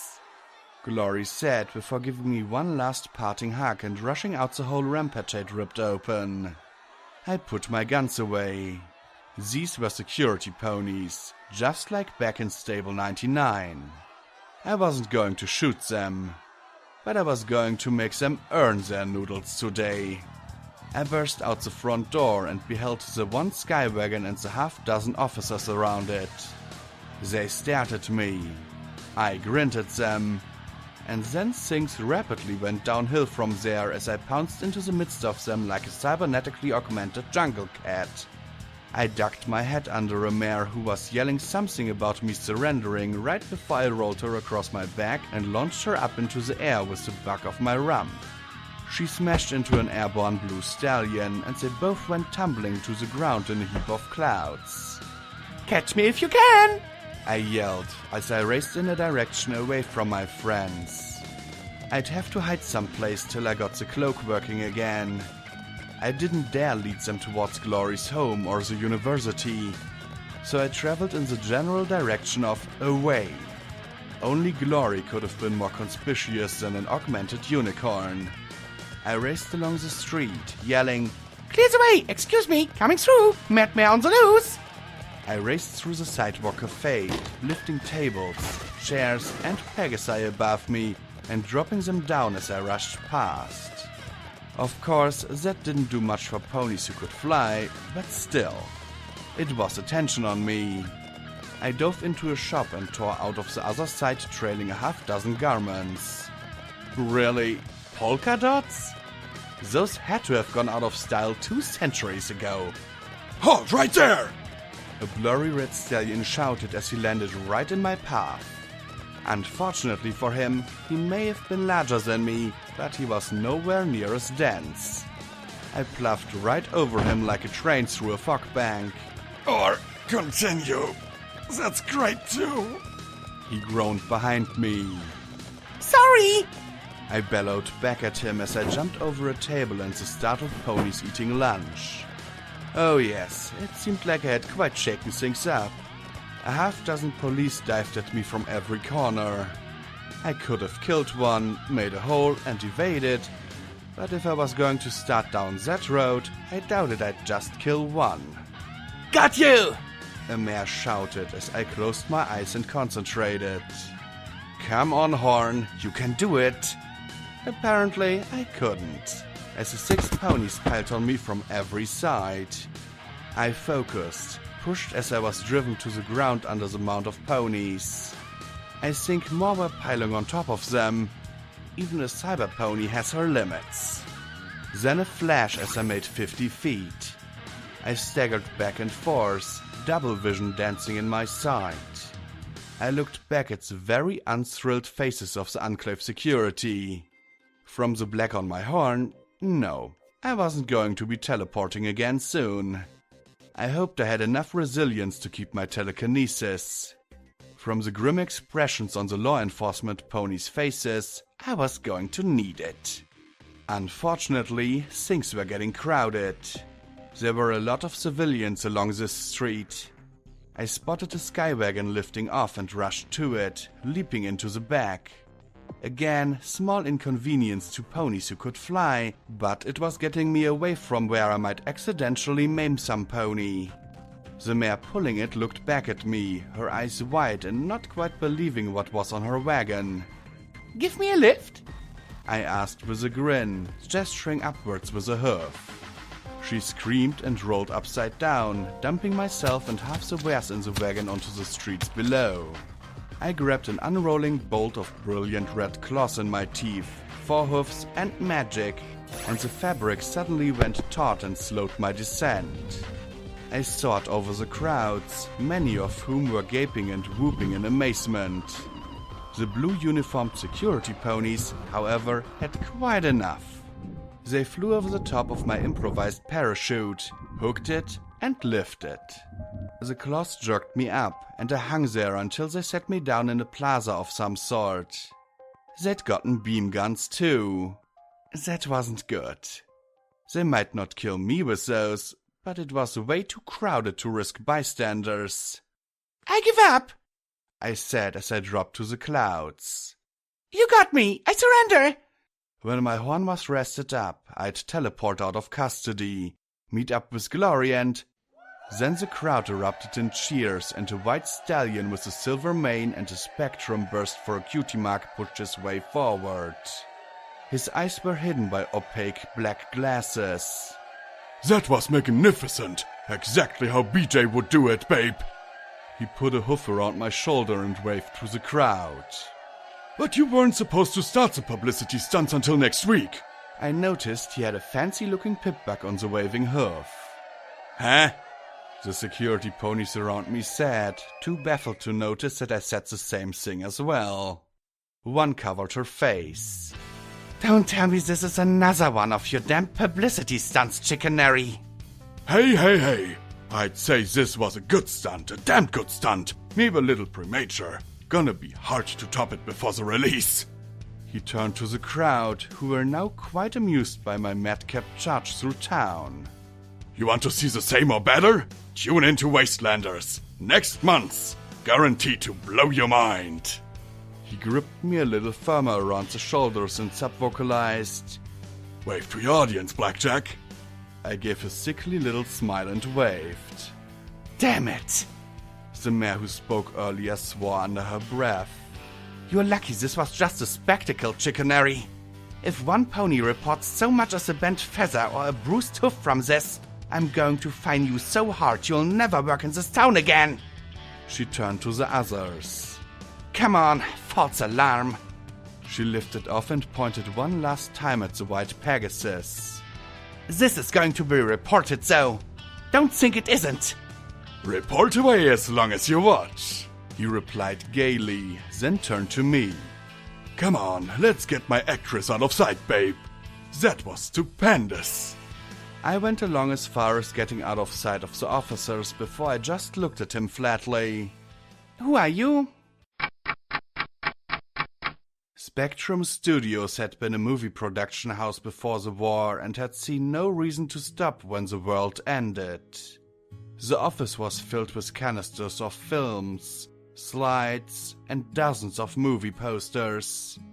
Many of the most carefully preserved were from before the war. Good thing we're in Thunderhead. Navarro would have destroyed them. They don't even like admitting that there is a ground unless it's to remind us all that we'll die if we get within sniffing distance, he said as he took off his glasses and trotted over to a sofa, flopping down and grinning at me. Wow, Blackjack. Wow. I don't know what to say. You can say how you know things about me, I replied, happy that he'd gotten me out of trouble, but really wanting answers. Right, good question, that. He rose to his hoofs.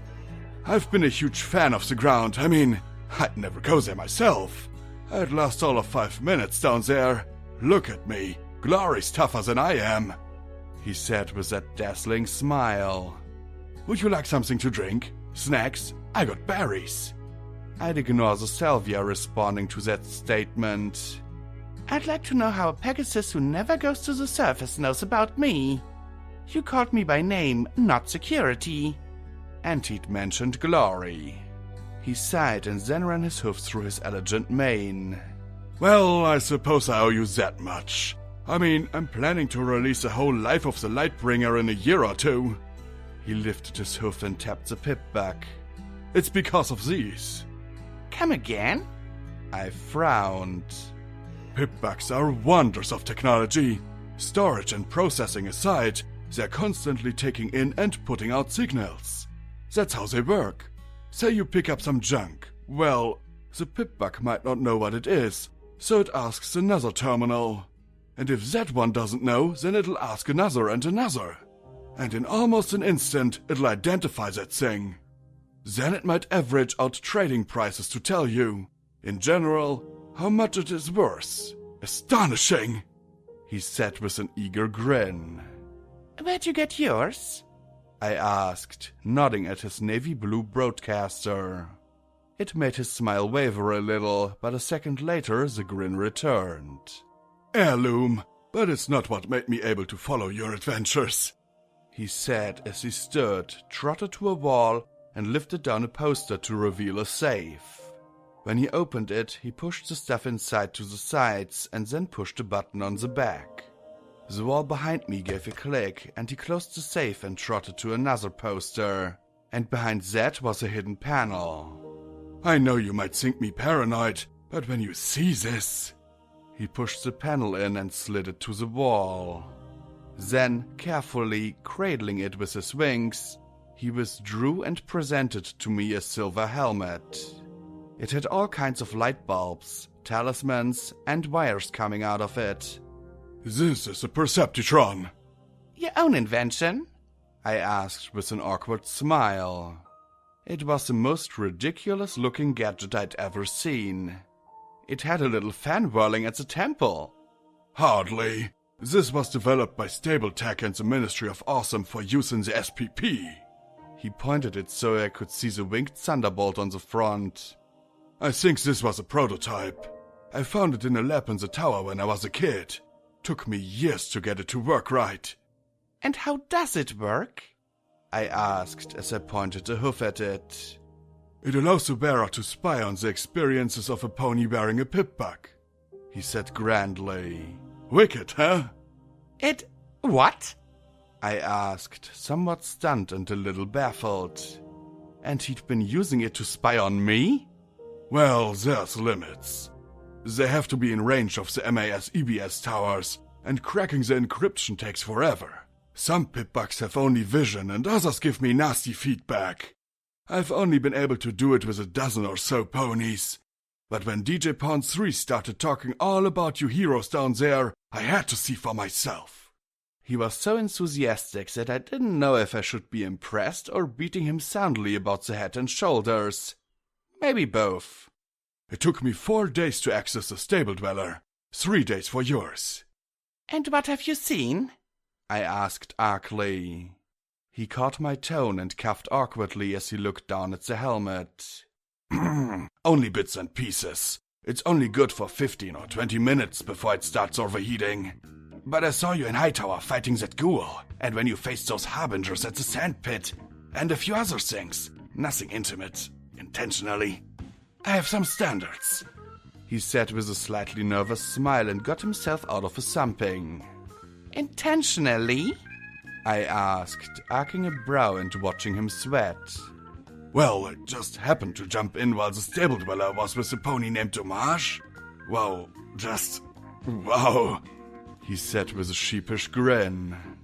But nothing I'd ever put in film, probably. Most likely. Uh-huh, I replied dryly as I surveyed the studio. And you used this Perceptitron thing to look at the wasteland? For the last 2 or 3 years. He nodded and walked to the studio window. For a while I was completely baffled. Every report the Enclave gave us was either a gross exaggeration or blatant turd rain. But when I realized that they were lies, I couldn't exactly call them on it. If they found my Perceptitron, then they'd take it and destroy it. And me with it. Then he gestured to the studio. but I could use what I saw to make films about the wasteland. Come again? I asked with a frown. Wouldn't they ban those too? If they were documentaries, sure. Faster than you can redaction, babe. He grinned even more. But all my films are fiction. And so long as they show lots of horrible raider ponies and brown on the surface, the Enclave doesn't mind. A few might question how I get so accurate, but I'm seen every day up here, so they can't accuse me of breaking quarantine. He smiled ear to ear at his own cleverness. But I can show more than just horribleness. I can show struggle. I can show heroism that's not out of propaganda pieces. I can give them a taste of what's down there. He polished his hoof on his chest. Doesn't hurt that my films have made me a lot of money too. For some reason, I found myself scowling at him. Something about his eagerness and smugness rubbed me the wrong way. A taste? Which? How about my friend getting his face melted off by a ghoul? Or my other friend sacrificing her existence so her kind might have a chance? Or my love's mother almost killing her father right before her eyes? I caught his flinch. Oh, you saw that one, did you? Did you see the aftermath where she tried desperately to save his life? Or was that not fun? He held up his hoofs. I'm sorry. I didn't mean to make it sound like life down there is fun. His grin was gone, and he lowered the glasses to look me in the eye. It's just that life up here it's like every pony is asleep.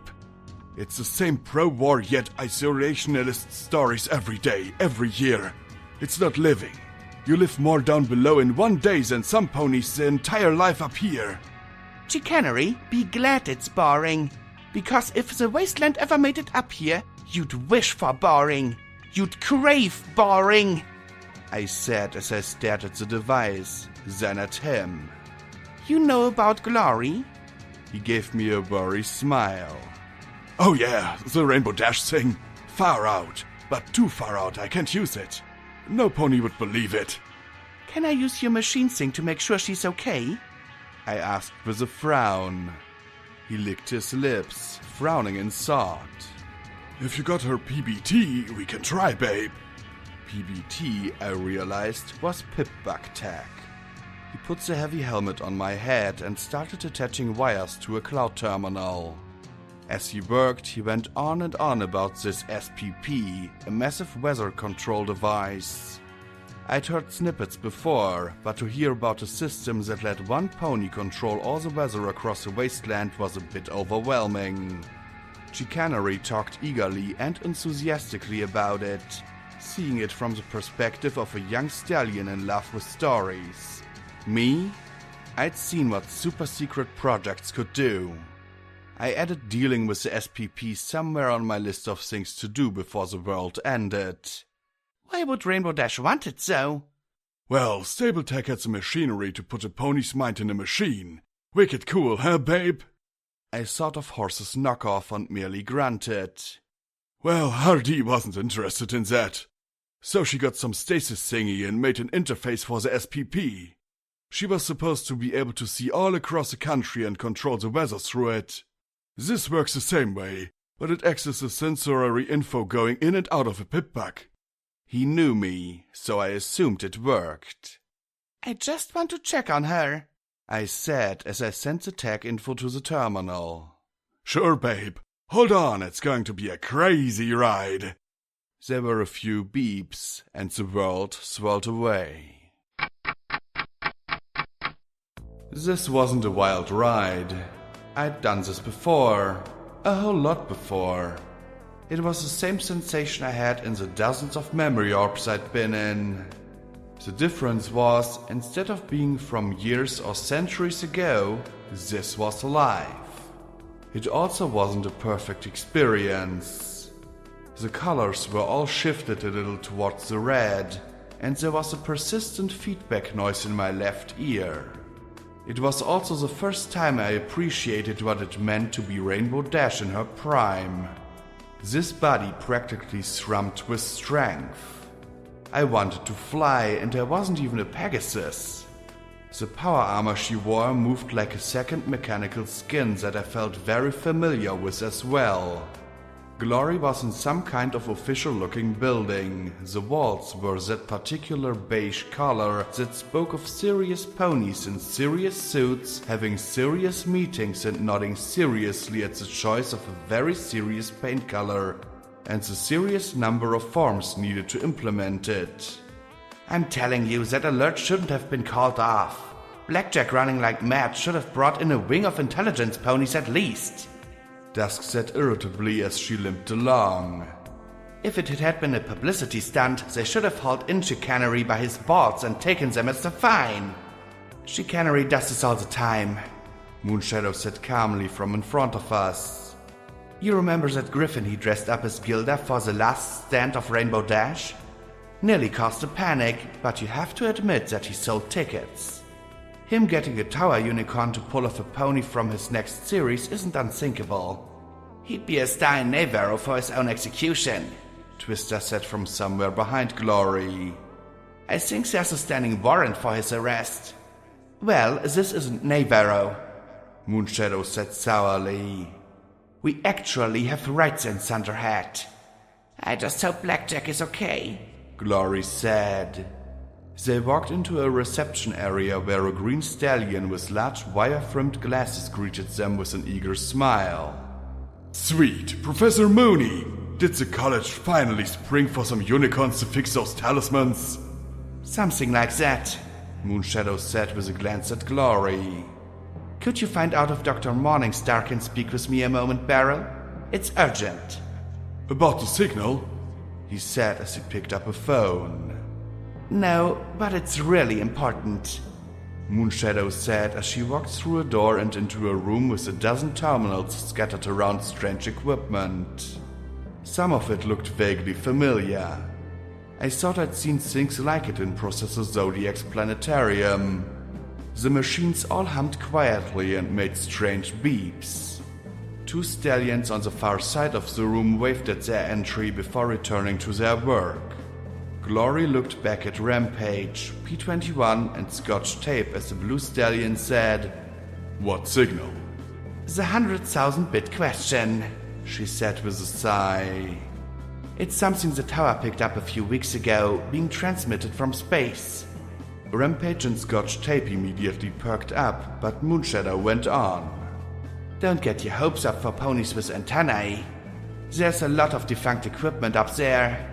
Even some really big weapon satellites are still in orbit. Of course they are, Rampage drawled sarcastically. They ran out of places on the surface to put guns, so why not put them in space? Relax, there were only a few put up there, and only one of them has ever fired. It would take a genius to figure that one out, Moonshadow said, then added, Besides, what makes you think all of them are ours? The three Earth ponies looked quite uneasy at that little tidbit, as was I, but Moonshadow continued as if it were no matter at all for an astronomer. This signal, though, wasn't some old communication lodged in a buffer and finally kicked out. This was a machine message seeking something called EC1101. The grey mare sighed and shook her head. Unfortunately, after a month of analysis, we still don't have a clue what this EC1101 thing is. Blackjack's pip-bug program? Glory asked, and Moonshadow froze. You know what it is? Moonshadow asked archly. When Glory nodded, Moonshadow rubbed her temples. 4 weeks of driving ourselves nuts trying to figure it out, and you just know. She took a seat and picked up a clipboard with her wings. Out with it! And she picked up a pencil in her mouth. Well, I don't know exactly, but according to Blackjack, it's a special program that Luna put out when the bombs fell. It basically passes leadership of Equestria to whoever has a program. It's a mega spell of some kind, and you can use it to take over any kind of system that's been locked down, Glory said, and Moonshadow wrote it all down. Interesting, Moonshadow said with a frown when she'd finished and set the board aside. Near as I can tell, there's at least 5 people trying to send a signal back to space to talk to it. Even a communication or spy satellite would be a great asset today. 5? P-21 said with the exact same worry I felt. We've been trying to talk to it, she said as she gestured to the equipment with a wing. We've been using our transmitter, but it's ignoring us. I picked up the Enclave's Star Watcher transmitter on Pinnacle Peak, so Navarro's trying to chat with it as well. I thought they scrapped that, Dusk said to Twister and Boomer. Heck if I know. PP is a red zone. We're not allowed in, Boomer said, then grinned at Scotch Tape and Rampage.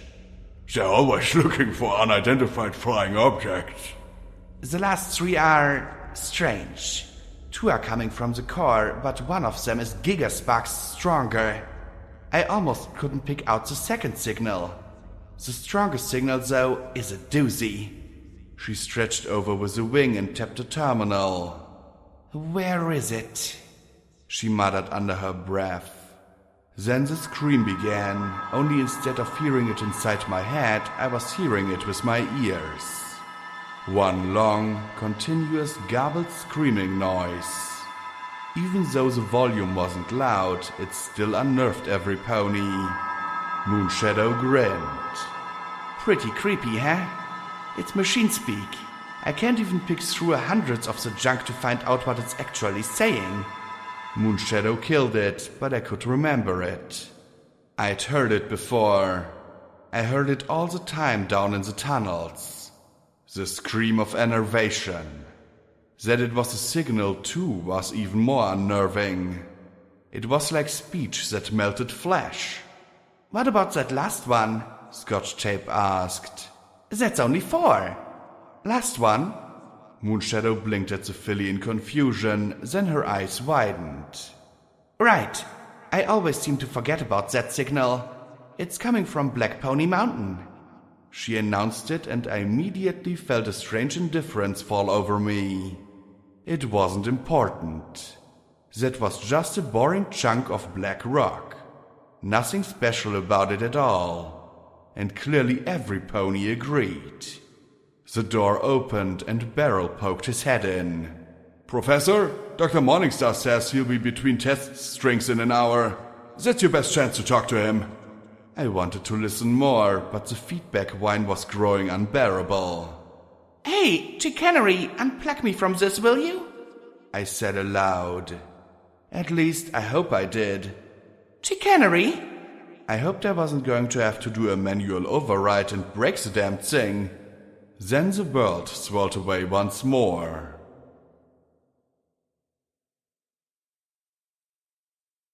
I let out a sigh of relief as I returned to my own body. Thanks, that was interesting. I pushed the helmet off my head and turned to the terminal. Oh, it's just starting to get interesting, a stallion said, a stallion who shouldn't be here. He smiled his kind, polite smile. The same smile he'd worn when he'd ordered Glory's cutie mark burned off. Lighthoofs. I saved Glory's life, Lighthoofs said in a rush, moments before I slipped into SATS. It had the effect of tossing a wrench into delicate, whirring machinery. I hissed like a ruptured steam pipe as I looked at him. He wore some fancy new white power armor. Something about it seemed familiar. I couldn't see any weapons, and he wasn't wearing a helmet. 4 magic bullets to the head, and my job here would be made so much simpler. All I had to do was kill an unarmed pony. I tried to dig deep down, find my inner Rampage, and take his head off. 10 seconds later, he still had his head. The armored stallion relaxed noticeably. Glad to see you still honor a debt. Legger? Chicanery said from the door. Oh, you're here. I thought I heard your voice. The white Pegasus looked from Lighthoofs to myself and arched a brow. You know each other? Indeed we do, Canary. Lighthoofs said as he trotted over to a cupboard and opened it with a metal-covered wing, fished around with 2 pinions, and extracted a bottle. Here, I think Blackjack will be needing this. I think her headache is only just beginning. You know him? I demanded of chicanery. Do you know what kind of a monster he is? That took some of the amusement off the director's lips. Well, I didn't have much choice in the matter. He's my brother. Chicanery said with an amused smile, then turned to Lighthooves. Nice armor. What brings you from the tower, Legger? Wait! I snapped, interrupting him. Brother? Legger? It's short for Leggeremain. A fancy griffin term for a sleight of hand. Or claw, as the case may be. He chuckled and opened the bottle for me before setting it on the desk beside the Perceptitron. You don't think I took my codename for the illumination of my feet, did you? Brothers? I asked, frowning from one to the other and really wishing Glory was here. I didn't think ponies who didn't exist had family. Lighthooves laughed. Oh, please. Any good intelligence agency has operatives off the books. The good ones don't get caught, and the bad ones never had anything to do with the intelligence agency in the first place. He smirked at me. For the most part, I've never had to deal with witnesses. Your group is the only exception I've made. He turned to chicanery. I came because of a bizarre report I heard that you were using a unicorn look-alike of security. When I heard it, I simply had to check for myself. When I saw her tearing through the market, I knew she was the real deal. Chicanery said with a grin. I was right. Indeed you were. Lighthooves replied with a calm smile. And I think that blackjack might be just the thing I need for the coming conflict with Navarro. Wait! I waved my hoofs at him. Stop right there! You think I'm going to work for you? Why not? Lighthooves replied, having the gall to appear surprised at my rejection. Because you're the bad guy? I shouted, exasperated that I couldn't just kill him. You made Glory a Dashite, almost got her sister to kill her, and you've got all the parts you need for a biological attack that could kill thousands. I apologize. When we first met, I honestly didn't expect you or your friends to be as effective as you were. My actions with Glory were to stem the Volunteer Corps. That failed. When you destroyed the Celestia, well, your potential increased exponentially. He leaned towards me. I saw you at Yellow River. I know what you're capable of. I growled at him. You were the one that flew away. He nodded once. I turned to chicanery. Do you know what he's done? Babe, I don't want to know, and he doesn't tell me. Chicanery said with a firm shake of his head. Legger has always done what needed to be done. I don't know what his history with you is, but I know it's for a good cause. But the white stallion looked worried as he looked at his brother, as if searching for confirmation. All I've done is try to prevent an attack on our home, he said calmly. My methods you might not agree with, but I think that you should agree with my aims. Thunderhead must take leadership of the Enclave.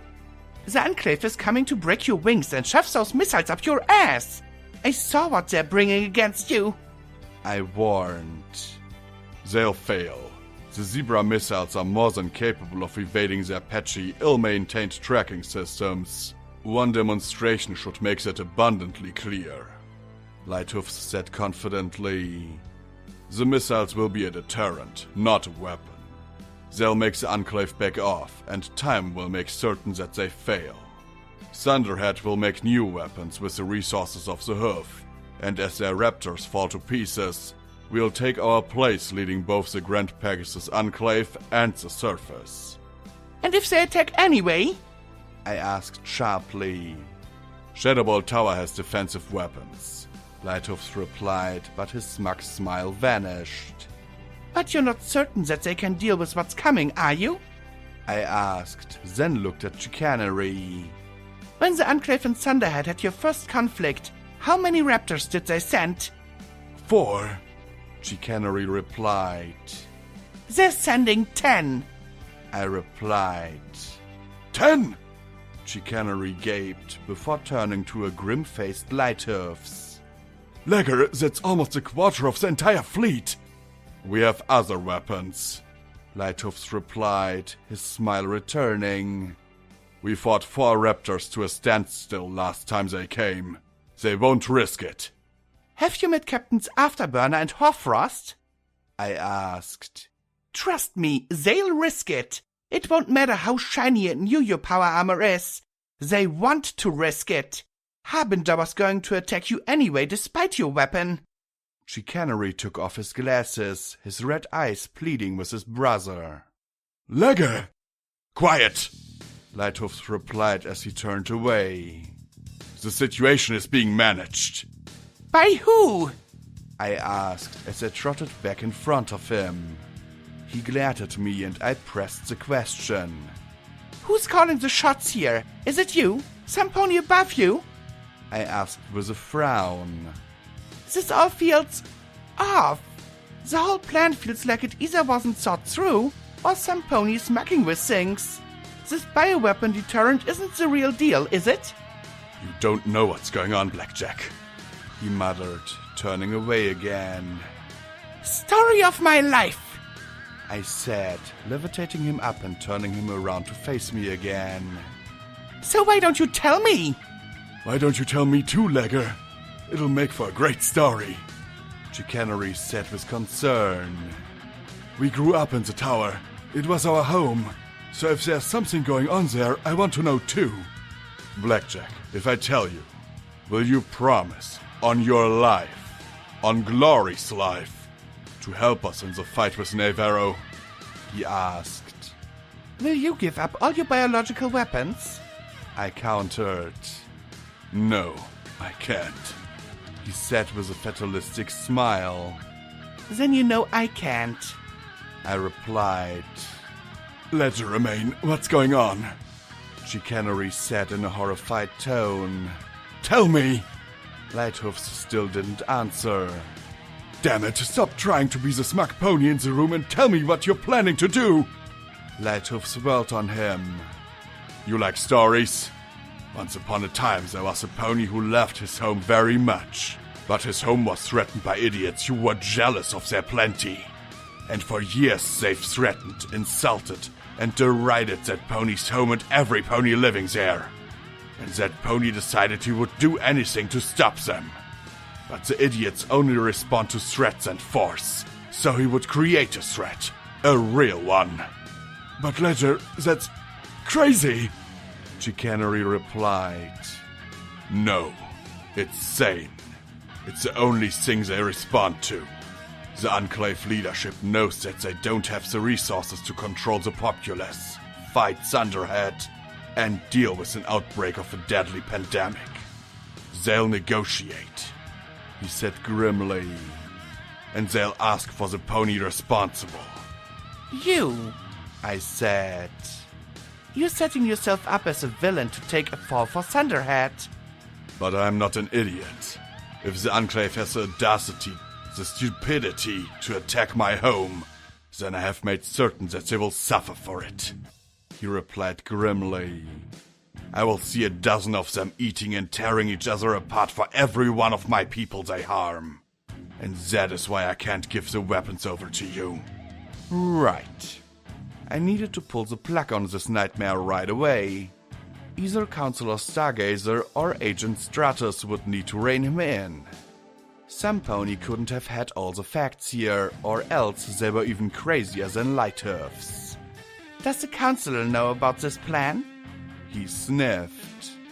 The Counselor would wet herself if she heard about it. She'll be informed by certain important ponies when the Enclave arrives. I thought the Counselor needed to know about it well before then, like right now. The urgency of getting in touch with her was definitely growing greater by the second. But 10 raptors! Chicanery breathed. That's a scary amount of firepower, Ledger. We will manage it. Blackjack herself gave us the weapon we need, he replied. Wait, what?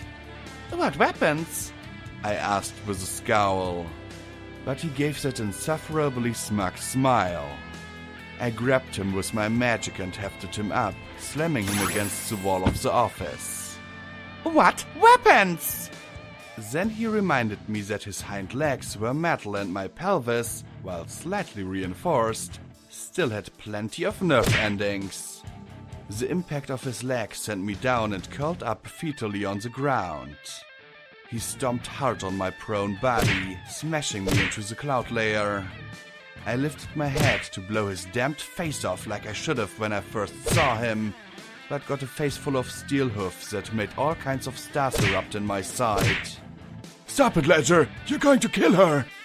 Yes, that's the general idea, he said as he stomped my skull once again. She's far too dangerous to be left as an unknown. I blocked another kick with my forehoofs, but my EFS was sending all kinds of warnings that my head really couldn't take more of this damage. Lighthoofs hovered over me though, his hoofs falling with sharp, nearly surgical blows. If I covered my face, he smashed my stomach. If I curled up, he smashed my spine. If I looked at him to get a magic bullet off, he beat in my skull. And he was fast. I'd never fought him before, and I was learning that he moved like a dancer. Each motion was cool, clean, and efficient. Calmly and deliberately, he was beating me to death. Stop it! Chicanery shouted as he tried to tackle his brother. But Lighthoofs struck him neatly in the side and sent his brother to the ground, coughing and gagging for breath. I used the brake and levitated out my dueling pistols and fired blindly, but he darted to the side and kicked me with his rear hoofs, sending me rolling across the floor of the office.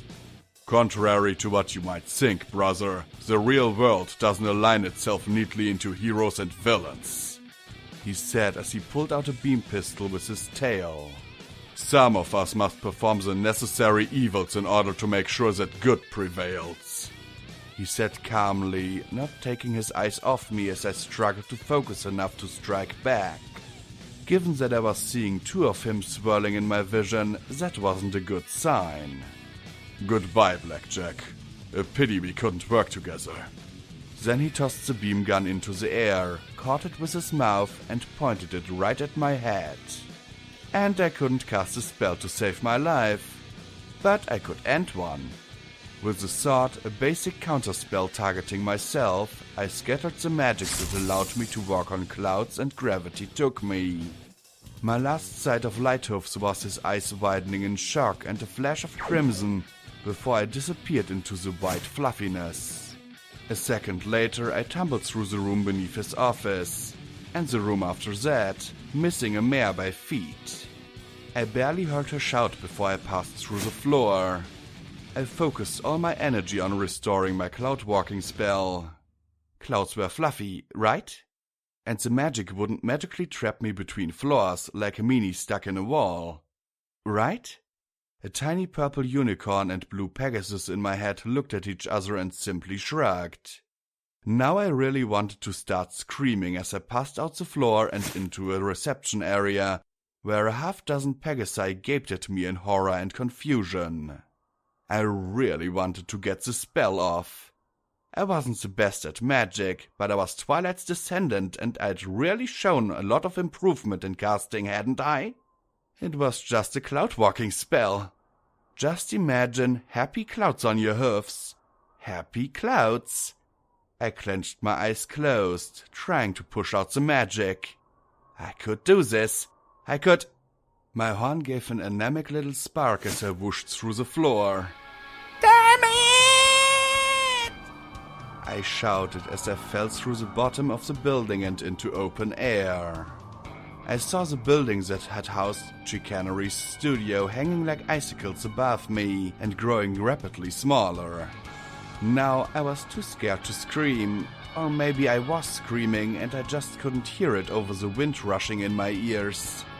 I tumbled end over end, seeing the buildings far below coming closer and closer.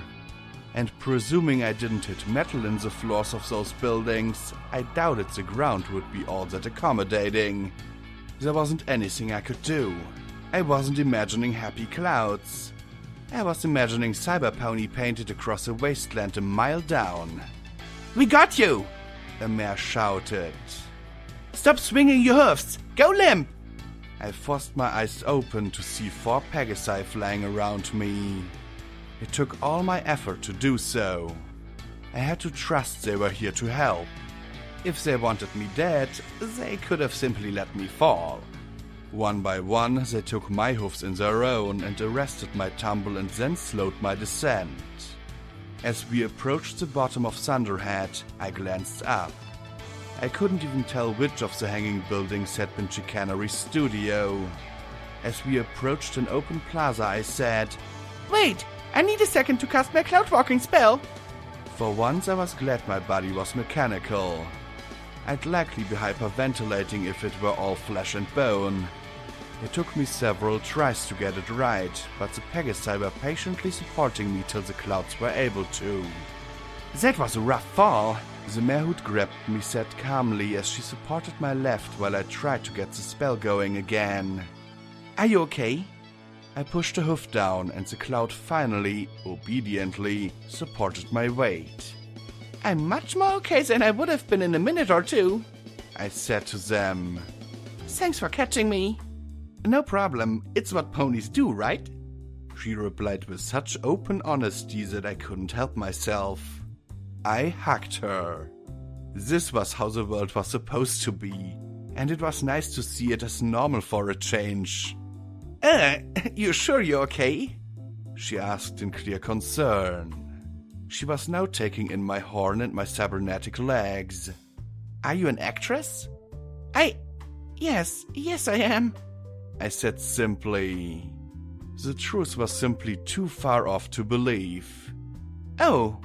She looked at my legs. That's an amazing costume. Those legs look like they're really made out of metal. I gave a sheepish laugh. Yeah, a really amazing costume. Took me forever to get into, and sometimes I feel like I'll never get it off again. But I need to get to the university. Can you take me there? Plus, I really didn't want Lighthoofs to follow me down and continue the fight. Not even the legate had hit me so precisely or quickly. She looked at the other 3 and then back to me. You're sure you don't want to go to the hospital? I'm sure. The sooner we get to the university, the better, I said as I glanced up, feeling like any second a white-armored pony would swoop down and finish me. What was the weapon he'd mentioned? Had he found folly? That might be good for one raptor. Or was it something else? Head trauma did not help with the sinkiness. I still had my sword, the cloak, vigilance, and an assault carbine in my saddlebags, but I didn't know where duty and sacrifice had fallen to. Were they still up in Chicanery's office, resting on a floor or rooftop somewhere? Or lying far below on the wasteland? I also had penance packed up in its case in my magical saddlebags. I'm sure Lancer would have had it out and sent a bullet straight through Lighthoofs, but that wasn't my style. Next time I saw Lighthoofs, though, I was definitely going to shoot first. Maybe a little maiming would slow him down? I needed to discover a middle ground fighting style between good-natured punching bag and Reaper Psycho. Skyshine, the mare that helped me get to the university, seemed to know something was amiss. While I drew stairs, Skyshine intercepted them with an explanation of me being an actress. But I suspected that she had other ideas. So, are you sure you don't want to go to the hospital? Or the police? Or check in with the tower? The teal mare with the grey and aquamarine striped mane asked for the 6th time. 'Cause I had a friend and her cold friend got pretty rough on her. I'm just saying, there's nothing wrong with going to the authorities if you need help, and I'm fine, I groaned as we approached one of the 6 large central pillar buildings. She rolled her eyes. I know you're fine. It's just, she said she was fine too. But I mean, when he hits you once, you know he's going to do it again, and I stopped, took her by the shoulders, and stared right into her blue eyes. Skyshine, I'm not an actress. I'm a surfacer who's come up here in order to stop a battle between Navarro and the Enclave. This isn't a costume. I'm a cybernetically augmented unicorn. I was beaten to a pulp by a secret agent who possesses a biological weapon that could kill tens of thousands. Okay? I was not beaten by my cold friend. I'm gay anyway. Alright. That is what's going on. A little inaccurate, but I'd had a rough day. She blinked at me, then tapped her hoofs. Really? Yes, really. I said with a sigh of relief and waited for the freak-out or the accusations of me being crazy. So, your mare friend beat you up? Because most mares I know would find some other way to get at their very special some pony. I just stared at her. Really? Did she really just go there? Then she brightened. Unless you're into that, which I'm totally okay with. I once had a colt who liked me to bite his flanks, and while it was weird, I mean, the things we do for love, right? She asked with a wide grin. I felt an eyelid twitch. I stared at her a second and then turned on my hoof and trotted for the door. Take care of yourself, Black Snack, and tell her to take it easy next time, or get help, she yelled after me. Thank you for saving my life, but... sheesh. Inside, 4 uniformed Pegasus stallions stared at me. Lies, the truth, and everything in between all rolled up in a huge ball inside me, and I sat down hard. Look, call Professor Moonshadow and let her know that Blackjack is here for her meeting with Dr. Morningstar. I'll take a seat. And I trotted over to a couch and sat down with a huff. At this point, I was seriously considering Glory's get arrested and questioned plan. It seemed better than my plan that wasn't my plan. The 4 watched me and made a call, talking in low voices. I sighed, imagining one enormous train roaring through a track, a second enormous train racing down the same track in the other direction, and a tiny security and her friends in the middle when the 2 trains collided and went splat. All I could hope was that the counselor could throw a switch and prevent the 2 from ramming into each other at full speed. And perhaps most annoying of all was how each train wanted me to be on its side. Blackjack? Moonshadow said from down the hall. I sighed and slipped off the chair, walking past the 4 and imparting on them a little of the surreality that was my day. The indigo-maned mare looked at me in concern as I walked to her in the elevator. Are you okay? That is the wrong question to ask Blackjack, I said as I walked past her and into the elevator. Blackjack doesn't understand the word okay anymore. My third person was making her face grow even more worried, so I went on. I'm okay. I was just given a reminder that there's a whole world of messed up stuff coming and I'm in the middle of it. I can imagine, she said with a small smile. Could she? But that signal you're getting from up there? I saw the sympathetic smile replaced by sheer bafflement. Yeah, that's how my life's been lately. Anyway, you say you're getting a signal, and it's asking for EC1101? Does it mention the words Horizons or Project Horizons? Now Moonshadow looked positively spooked. But how could you know that? Magic, I replied, which didn't put her at ease at all as she pushed a button. You talked about weapon satellites. Could the signal asking for EC1101V1? How, but she stammered as the elevator started to rise. I suppose it could. We don't have an exact count on everything up there. The official record is far less than what we've counted by eye. How big are those weapon satellites? I asked with a small frown. How powerful? The smart pony question settled her a little. Well, there's no official record of how many or how powerful. That's all been lost. Navarro claims they're all either defunct, failures, scrap, or under their control depending on which pony you ask. But we did record 1 firing a while ago. The beams were 10 Terraspark beams. That's strong enough to cut through a raptor or a dragon. Ruffled quite a few feathers. I grunted, scowling. That doesn't seem big enough, I muttered. Not big enough? She seemed disturbed. Bigger than that falls into the Balefire bomb or Megaspell range. I suppose there could be something like that in orbit, but I'd like to think we'd spot something big enough to do that. I supposed that made sense. The Megaspell chambers beneath Huffington had been huge. The doors pinked and opened. Arcane biotechnology was written in bright pink on one of the sterile white walls. Come on, Dr. Morningstar is waiting. I walked along, gazing into windows and expecting to see things. Monsters in cages or strange bubbling chemicals. Instead, the rooms behind appeared more like Moonshadow's lab. Lots of terminals and lab equipment. I guess only secret projects were allowed to actually look cool. The doors opened for us and we walked. Blue tendrils of Killing Joke lunged at my face. Out came Vigilance and up went SATS before I realized that the slithering blue vines had slammed up against a clear glass barrier. A large glass jar full of Joke sat in the middle of a lab that was far closer to what I'd been expecting. In one pen was a snarling wooden canine. A Brahmin sat indolently in a pen, one head chewing while the other one spoke with a researcher in a white lab coat. The most disturbing specimen was a green sack thing that was spitting black sludge against the glass. Blackjack! Glory said from the corner of the room.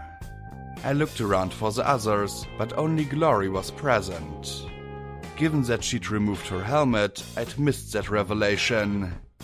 The pony she stood with wasn't quite what I'd expected of a doctor. In my experience, most doctors wore glasses, were generally anal retentive, and didn't last long outside of a lab. Dr. Morningstar looked rather like he wasn't all there. He was yellow with a wild white mane and tail which, having not decided on a particular direction to grow, grew in every direction all at once.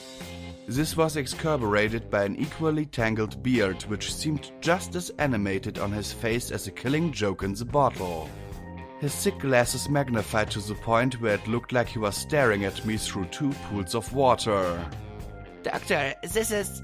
Glory began as I approached. Ah, tut, He said rapidly as he started to circle me. do not disturb my observations. It is very important not to form a biased impression of the subject. He walked around me several times as Glory sighed impatiently, tapping a hoof. Unicorn, mare, interesting. Showing signs of dermal trauma and restoration hinting at magical regeneration. Cybernetically augmented with a clear focus towards combat capability. Eyes and limbs are completely replaced. The rest of the body shows signs of thorough reinforcement. He stopped to scratch his chin. Are you... He leaned in, lifted his glasses, and blinked his owl-like eyes. security? Yes? I replied slowly, not quite sure after his examination, like he might have found something that suggested I wasn't. Yes, you match the advertisement perfectly. The doctor crowed. Wastelanders, and that little Pip. Oh, she can fix my toaster any day. He then blinked. No, really, she can. Darn thing has been broken forever. Doctor, Glory sighed, covering her face. that's not why we're... You must forgive Morning Glory, always in a rush. He said as he trotted towards the jar holding the Killing Joke. And look what it's done. Turned her into Rainbow Dash. If she would have stayed in the lab, she never would have been turned into Rainbow Dash. Like the exposure to the Killing Joke would have given her an egg for a head. Yes, egghead. He laughed at his own joke and shook his head.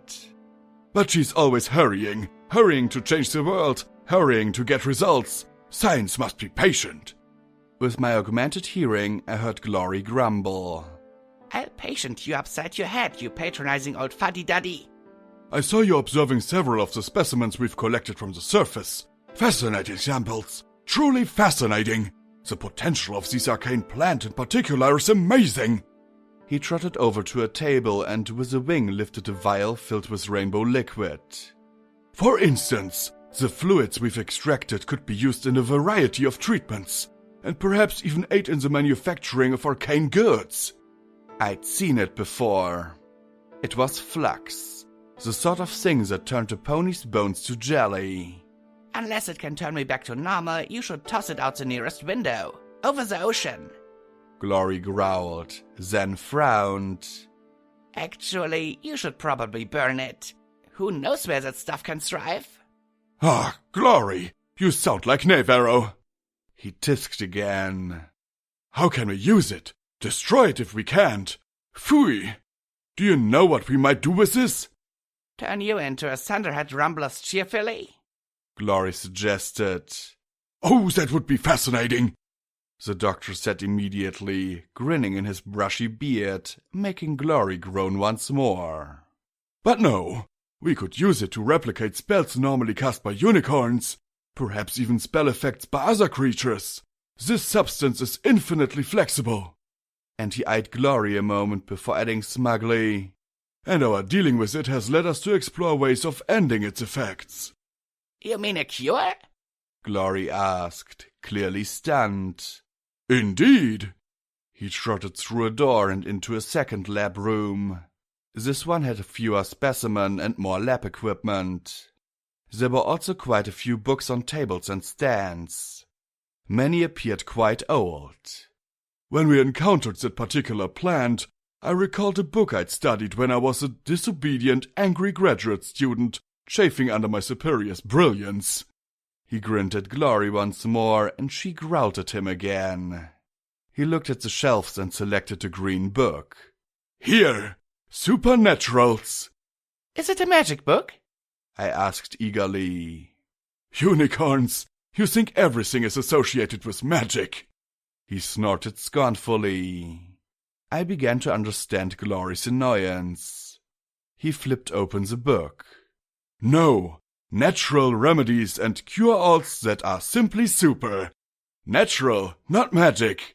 And there is a plant in here with strange metamorphic properties that I believe may be related to the killing joke called Poison Joke. Perhaps exposure to radiation triggered a mutation. Perhaps zebra shamans intentionally changed the plant. Who can say? Then he looked at Glory and grinned. But... Glory sighed and said as if by note, But if the cure worked on the weaker version, then it may work on the stronger version. He patted her on the head. Good, grad student.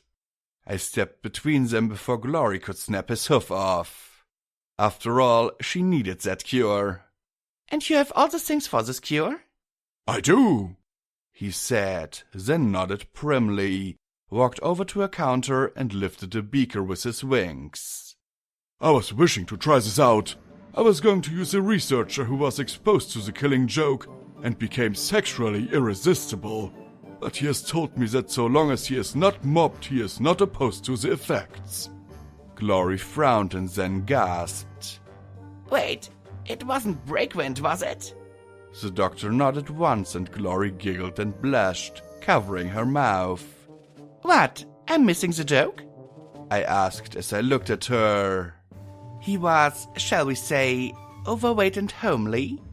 Moonshadow said calmly. He also used to say a phrase when things went wrong, which they often did. What was it again? What, fuck me? I suggested. Moonshadow rolled her eyes and Glory fought her laughter. Okay, I could see the killing joke pulling that one. And now he's sexually irresistible to every pony? The doctor sighed. Not my first encounter with a stallion, but he was such a baby about it. Hardly scientific at all. If he'd simply relaxed. The doctor tisked and shook his head. Well, he's in quarantine now, and much more satisfied with his nurses. I felt a shooty impulse, but it wasn't like the doctor had planned it. He passed the beaker to Glory. Now, what do you say? He grinned once more. She bristled a moment, then sighed. I will keep a log of all my experiences, follow protocol, and keep constant data points so that my works can be replicated later. She said in the slow drawl of a student repeating a note. The doctor began to lecture her on how the contents of that beaker were supposed to be topically applied, but I wasn't paying attention. A sample in the back had caught my attention. It was a strange golden tree, not very large at all. The leafless growth sat in the back corner, but I'd seen it before. Where did you get this? I asked. I didn't get it. It's a biomedical construct of some sort, retrieved from the surface. I haven't had much time to study it. The blue one is far more exciting. I wasn't really listening though as I trotted out and retrieved the vial of flax. Walking to the tree, I saw that it was really a cutting. A broken off limb planted in some dirt to help it grow. When I floated the vial over to the tree and let one drop of the rainbow substance fall on its bark, the entire limb quivered. The yellow bark took on a brighter glow and the tree seemed to sprout new roots to dig into the soil. The doctor approached. Fascinating, he breathed. I pulled out my sword and pricked my shoulder. Then I flicked the drop of blood on the bark, where it instantly was sucked inside. A few more drops of flax, and I saw the telltale swell of a bulb at the end of one of the drooping limbs. The milky sac didn't get much larger than a hoof before it quivered and split open, dropping out something spherical and white. I caught it. An eye with a bright red iris looked back at me. My eye.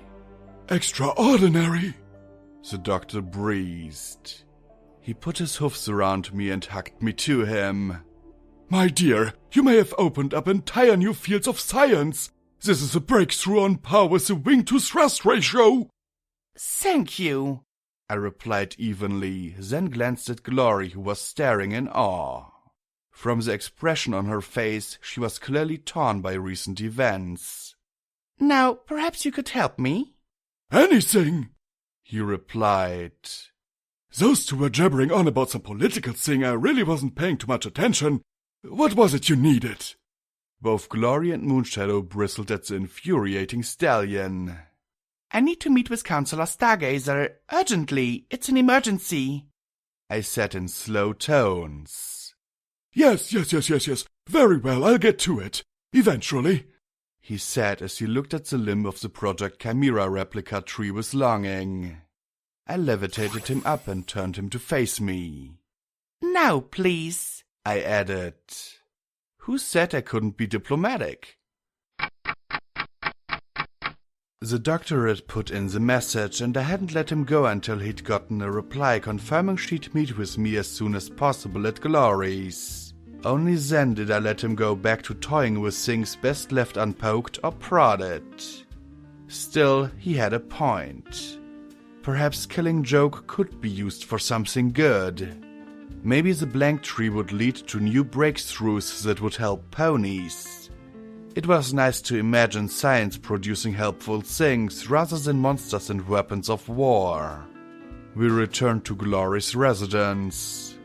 The cloak might not have been working, but the simple claws hit my augments well enough that I was just another unicorn in the middle of our group. The ponies of Thunderhead went on about their lives in blissful happiness. They talked and ate and played and enjoyed so many things that I was both in awe and saddened. I remembered the party we'd thrown for Scotch tape when she'd gotten her cutie mark, or the concert I'd played in with Priest, Medley and Lacunae in Star House what felt like ages ago. Just a few miles down, life was so fleeting and precious that any joy was treasured. These ponies took it for granted. And yet, why shouldn't they? They'd escaped the carnage of the last days. They had plenty through their tower.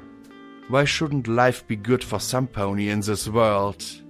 They'd even, perhaps grudgingly, acknowledged that their plenty should be used to help others. They weren't bad ponies. I knew that Lighthoofs had to be an exception rather than a rule. They were just privileged and sheltered. Back at Glory's house, they ate a meal that was marginally better than the others. I had a cyber pony cake. Boomer, Scotch Tape, Lambent and Lucent all played some kind of electronic game involving shooting ponies for fun. Scotch Tape just gave me an almost pitying look when I peeked in.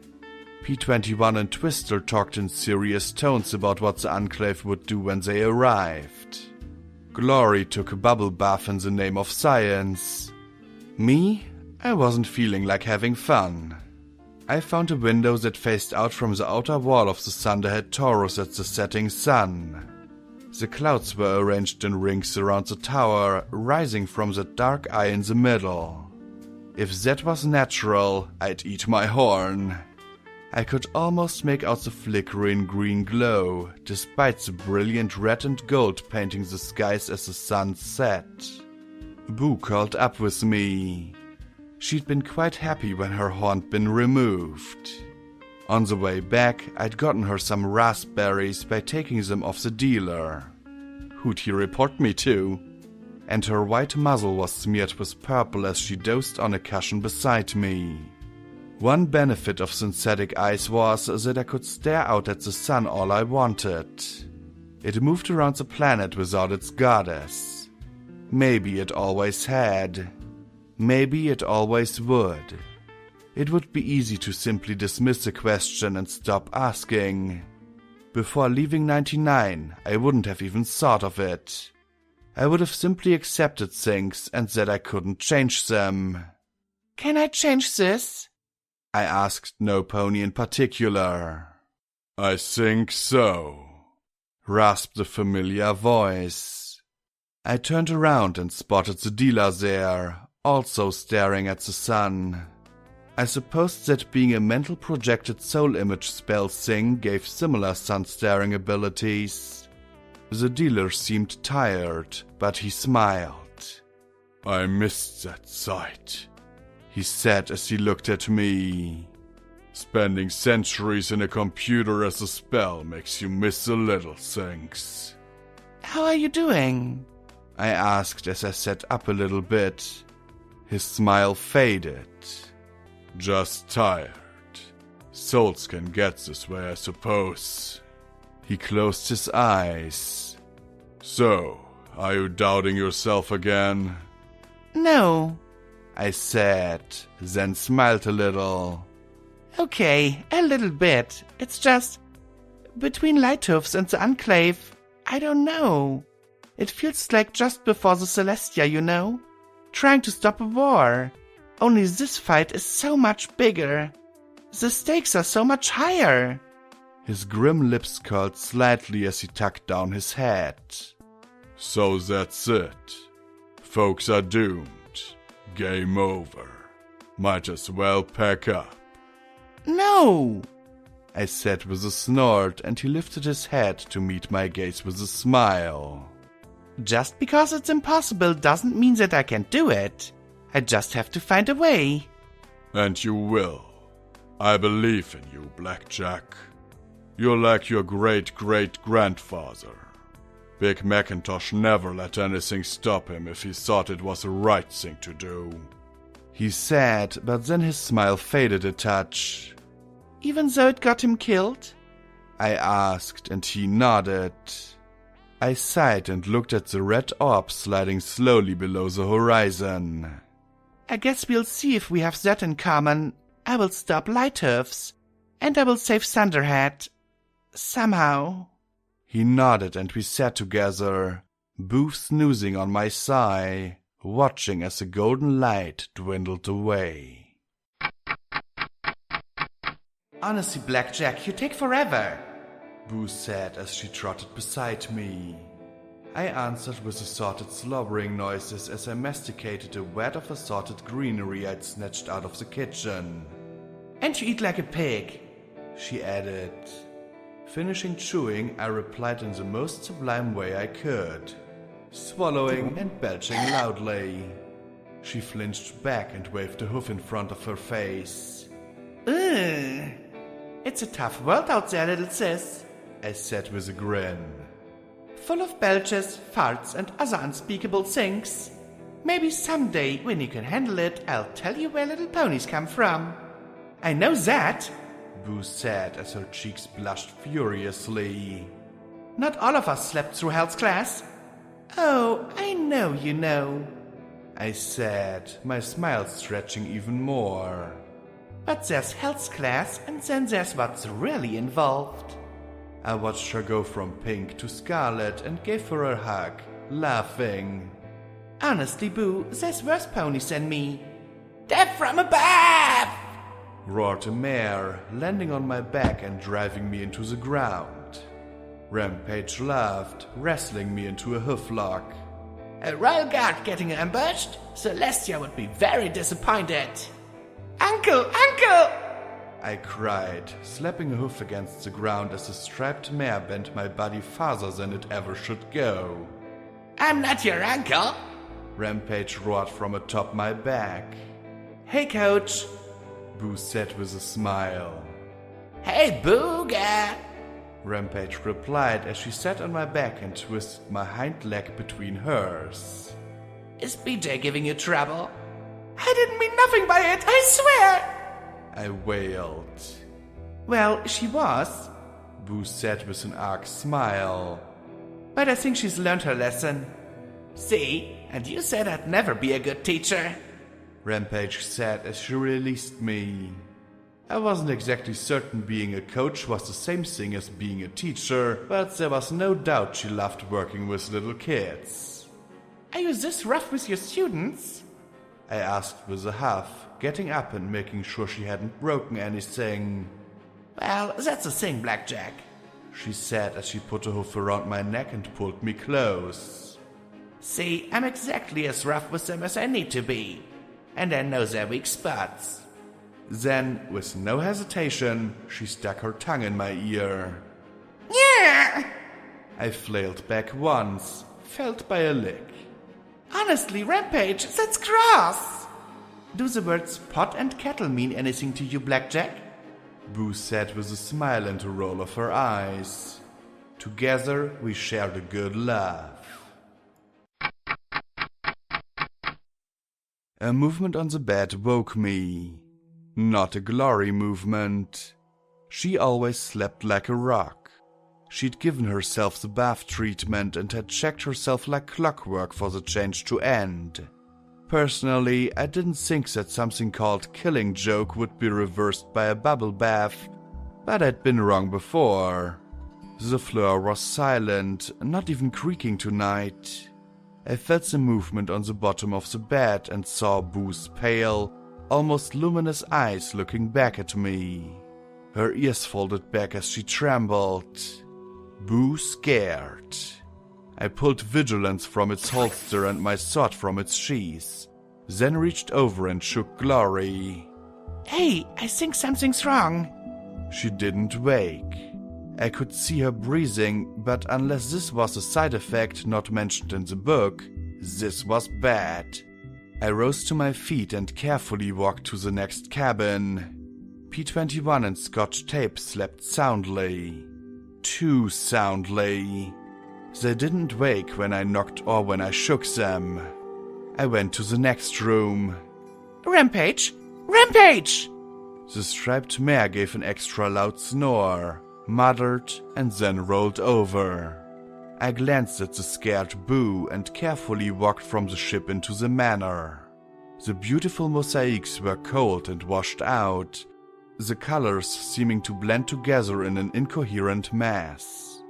I knocked on Twister's door, then Boomer's. In a chair was one of the servants, all asleep. A laugh, distant and haunting, sounded in my ears. I couldn't tell the direction, though. I couldn't see anything. Then I smelled blood. After Roseluck Agri-Farms, I'd never mistake that coppery reek. I switched on my EFS immediately and saw a single red bar. I didn't have to go there to find the source of the sanguine scent, though. Lying in the foyer were two still bodies, one propping the door open. Outside were two more bodies, these decapitated. The blood was pooling around them, running down the fine marble steps. More blood smeared along the wall and floor, as if something had been dragged. I walked to the slain ponies, all well dressed and armed. Only one had her beam pistol out of its holster, the weapon split in two. The blood-soaked clothes looked professional and formerly clean. I searched them and found an ID. Frost Feather, Counselor Security. No. We weren't meeting with the counselor till morning. Why would she send ponies here in the middle of the night? I looked at the trail of blood leading further into the house, towards that red bar, and pressed my lips together. Step by step I followed the gore.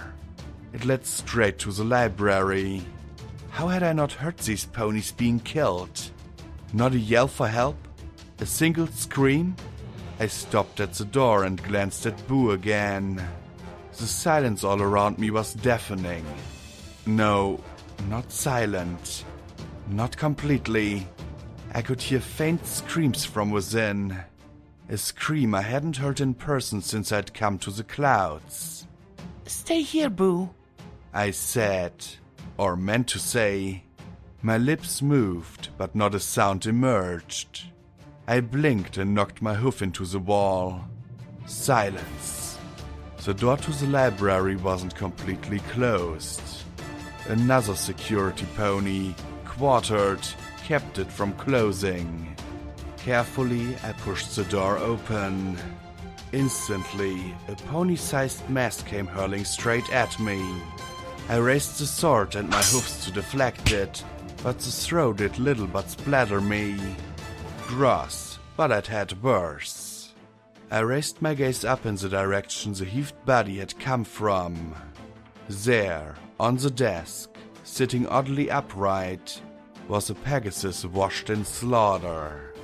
The scream in my head matched the green glow coming from her eyes as she stared with a mad grin on her face. Welcome to my house, Blackjack. Dawn said calmly. Can I get you a drink? Cradled in her lap was the severed head of the mare that I'd hoped against hope would be able to stop this train wreck. Blood-soaked but still recognizable as the mare and I had seen in that meeting. Counselor Stargazer. The wasteland had come to Thunderhead.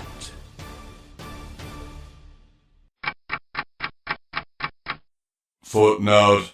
Maximum level reached.